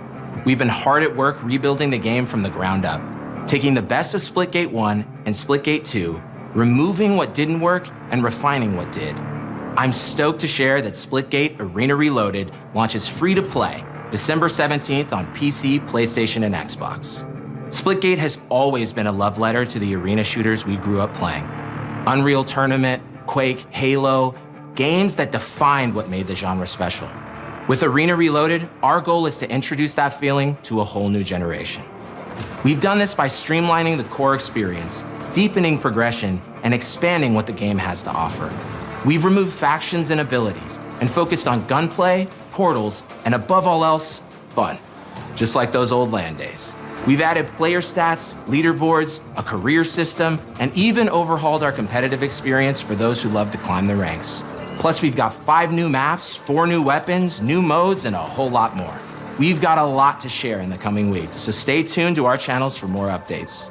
From the entire team here at 1047, see you in the arena, December 17th.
Number 4.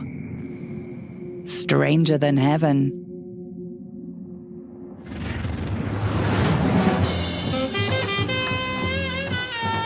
Hey, how you doing? Dave Newblood here. We make that there Fallen Aces, so we know a thing or two about gangsters. And let me tell you, this Stranger Than Heaven, oh baby.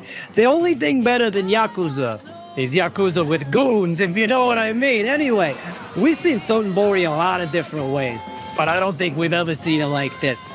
If you know RGG, you know this game's gonna have action. It's gonna have drama.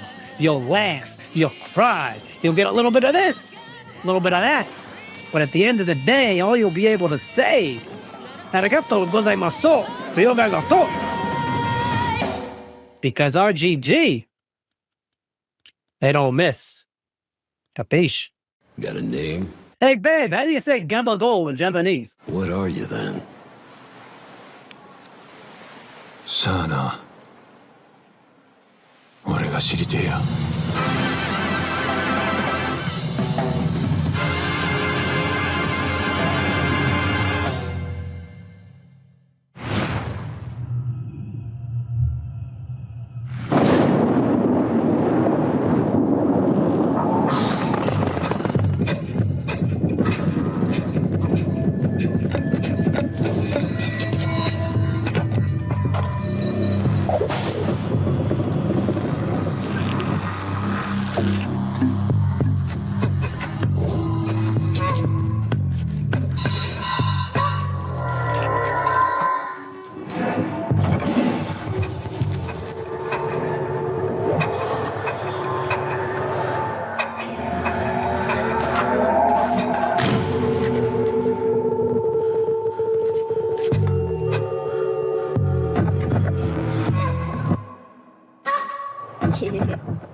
Strap in, because we're about to jump into hyperspace and reveal our top 3 most wanted games.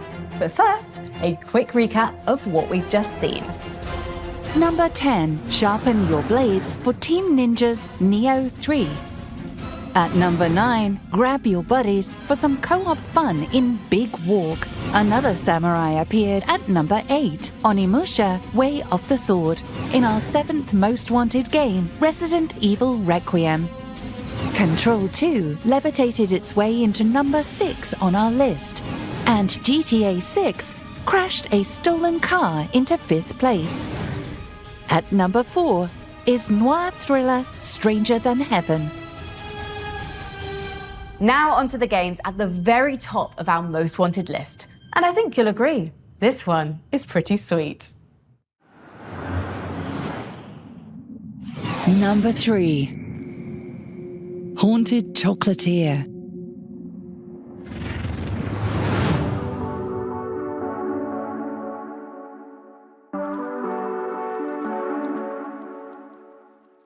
As someone who works in games, I know that good things, they come to those who wait. But that doesn't stop me from being so excited and putting the Haunted Chocolatier really high on my most wanted list. The idea that everything that we love about Stardew Valley will be there, but with an added spooky, ghostly, paranormal twist, you could say that it really, really appeals to my horror sensibilities. But, you know, no rush. Kind of.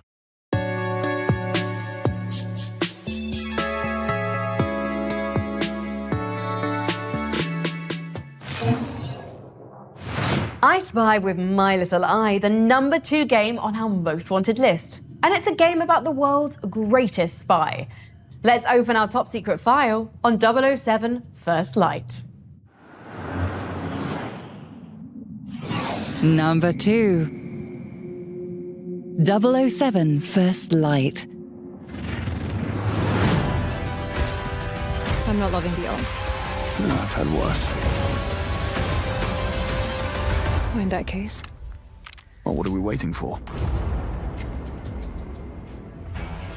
No sign of 009. We need to inform M. No time. I'm going after him. Make him call off the attack. Are you out of your mind? I'll be careful.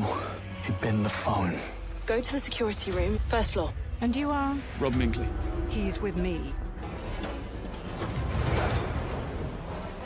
Come on, Moneypenny. If I lose the trail, we'll never know who they're working for. Oi, you lads got a faulty coffee machine? I hope I'm not interrupting anything. You're not. Damien, meet. Bond. James Bond. 009 slips through our fingers with the last line of defense.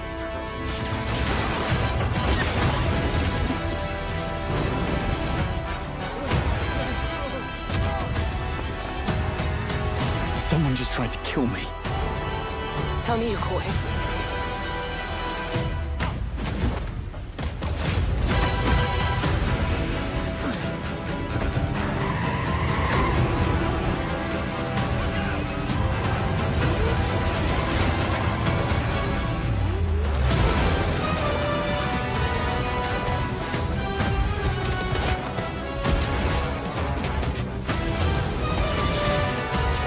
Any sage advice? Play nice. Always.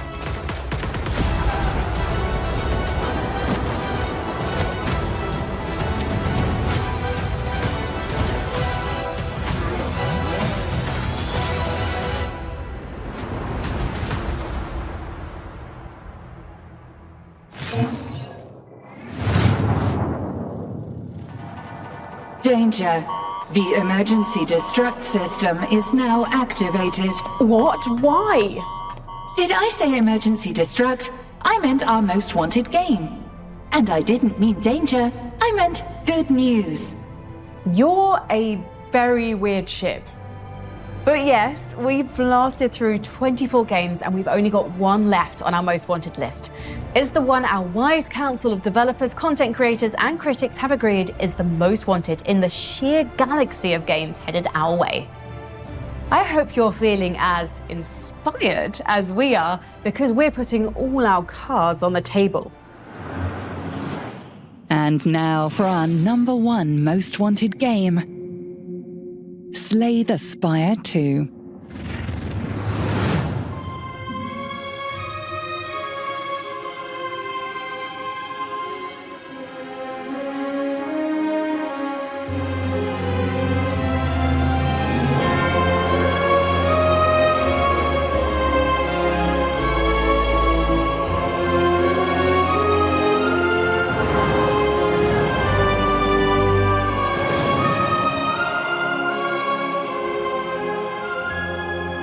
Honestly, it's incredibly humbling and awesome that we're number one. I remember a distinct moment when I was walking down the street with my wife when we first started working on Slay the Spire, and I was saying how great it would be if we sold enough copies that quitting my software job wasn't just the worst financial decision in the world. And now here we are, and it's just like mind-blowing. I've definitely thought about what makes Slay the Spire so compelling to people and how I can make it better into Slay the Spire 2. The thing that makes games, and in particular card games, so engaging is that they're a series of discrete, meaningful choices. Usually they're pretty comprehensible, like you're not overwhelmed with just this infinite array of things, and you can say, okay, if I do this, it's gonna have this impact, and if I do this, it's gonna have this impact. And distilling down on that strong, distinct choice that the player can look back on and be like, oh, I messed up here. That's like the key of deck builders and why they work so well. Every choice you make is like hard. That's kind of like the essence, I think, of deck builders, is having every single choice be quite difficult. You choose a card, generally about 3 cards per turn. And so each of those choices, if they're not difficult, you're gonna just feel like you're just pushing buttons. If you're new to deck builders, we tend to put a lot of tutorials in that detect when you're confused. So we really try to gently guide people into playing the game. But you know, it's okay. I think if the game launches pretty popular, you should be able to have some friends that help you too. One of the big differences between Slay the Spire 1 and 2 is that we have grown our team up and actually scale up so we can make kind of just a bigger game overall. The art is way more polished, there's more animations, more visual effects, there's more characters, more events, more relics, more cards. Returning characters have totally different card pools with new cards as well. In addition, we've tried to expand out some of the play space for what you can do with cards and other things in this game. So you can apply enchantments to your cards to modify them and make them more powerful. Enemies can also mess with your cards in ways they couldn't before. We also have new quest events where you can engage with the event system in a different way than you could in Slay the Spire 1. So lots of little things that I think add up to a much bigger whole. In addition to writing significantly more lore, with Slay the Spire 2, we have a whole new mechanic based around the lore, and I don't want to say how it works or anything, but we call it the timeline, and it's going to give the players just way more information about the game world, the actors in it, and just everything about it. Just everything is kind of bigger than it was in Slay the Spire 1. I think in a given week, Anthony will give us maybe like 20 to 30 different changes, again, ranging from again, tweaking numbers or even just cutting cards altogether, adding new ones. I think over the course of the game, let's say every character has 60 cards. I think they've gone through at least 100, 200 versions, like actually design cards that have been cut or remade over the course of the last, say, 3-4 years. The analogy that I always use for game design, and in particular card game design, is that it's kind of like you're a butcher. You generate like thousands, tens of thousands of different ideas, and then you look at them all and then you go, these are bad, and you just cut them all away, and this constant culling process. And then the ones you do keep, then you're usually changing all of those and refining them. Very rarely is there just this golden idea you keep from start to finish. Those are incredibly rare, and most of it is like this incredibly destructive process, and that's what I think makes game development so interesting and different than other creative mediums. The Necrobinder is the newest character we revealed information on for Slay the Spire 2. And she's got several different archetypes she can go into. One is built around summoning. She has a minion she can summon called Osti, and she can have him attack and build up defenses on him so that he can take hits for her. So Necrobinder is supposed to be a more complex character compared to the Ironclad and Silent. She has a pet. She has a pet hand named Osti. It's a big hand. Osti gets bigger and bigger the more HP it has, which is very funny, so I highly recommend making Osti huge. Another is she can doom enemies, which has kind of a risk-reward nature to it because the enemies will still get to attack you on the turn that they're gonna die. She has a souls-based mechanic where she's drawing tons and tons of cards, but it's kind of hard and slow to get going. And she's got also lots of other little archetypes that she can kind of blend into the other ones. And I think she's our most complicated character to play so far, and I think Slay the Spire 1 players will really enjoy her.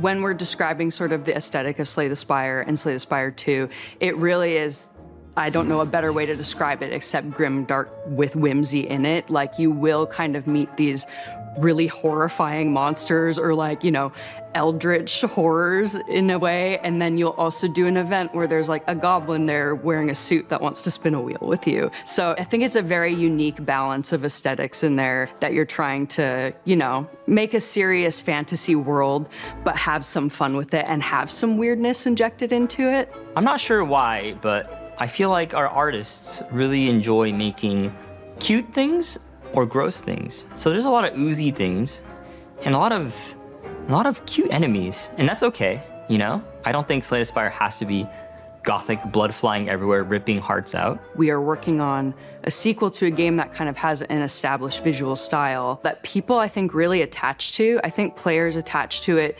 because this is a game that some people, you know, play for hundreds of hours and they remember it so fondly, and we want to be able to provide them like a recognizable space, but also upgrade it in a way that it does look new, it does look fresh, it does look like a sequel. I definitely had some hesitation with working on a sequel because oftentimes they don't hit as hard, or you're kind of like, why was a sequel made? To me, actually, that made it kind of interesting because trying to figure out new twists that you can do while still keeping kind of the same core formula or keeping the fans happy was actually an interesting question that I was kind of interested to dive into. I'm happy we're launching into early access. For Slay the Spire 1, early access was a huge boon. Like, we constantly pushed out updates. Our players loved it. That kind of direct feedback allows us to improve the game at an incredible speed. There are a lot of bosses already. There are a lot of enemies. There are a lot of events. Probably more than the first game, just on early access launch. Yeah, voted #1 is an honor and a surprise. I feel like Slay the Spire is the chicken noodle soup of video games. Like, it's not exciting, but I hope people like our soup. Slay the Spire 2 launches March 2026. Wishlisted now on Steam.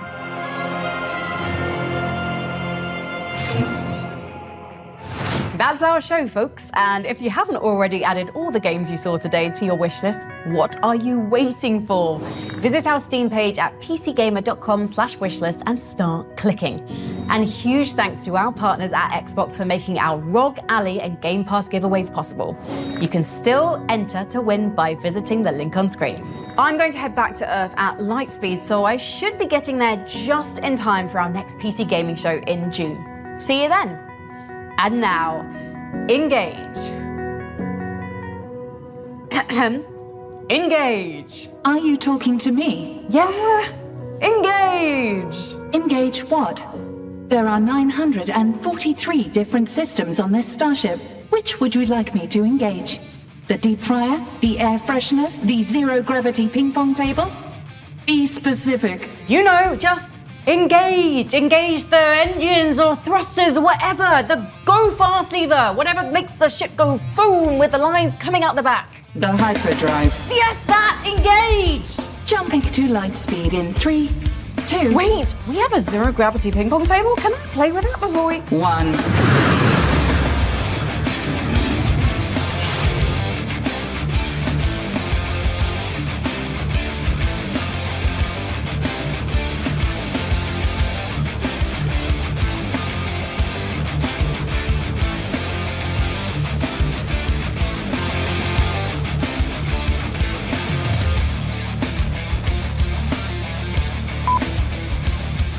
Oh, we did so much silly stuff. It was great. Snacks and snapping space. It's going to be... Oh my god, ridiculous. All these spaceships always coming in. Would someone think of the owlfish? Next trailer, coming in hot like those trains. Top. Space Warlord Baby Trading Simulator is not a combination of words I ever anticipated saying out loud. Going to just blah, blah, blah, blah, blah, blah. Warp speed cap. You know, I wasn't always a spaceship. The human casualties. Hell, why can't I read words? Ah! Train, that damn train. Apologies, the one time the training of up, I did. Planets and verticals, planets around. All those children. And the puppies. Think of the puppies. Here, looks like an exclamation point.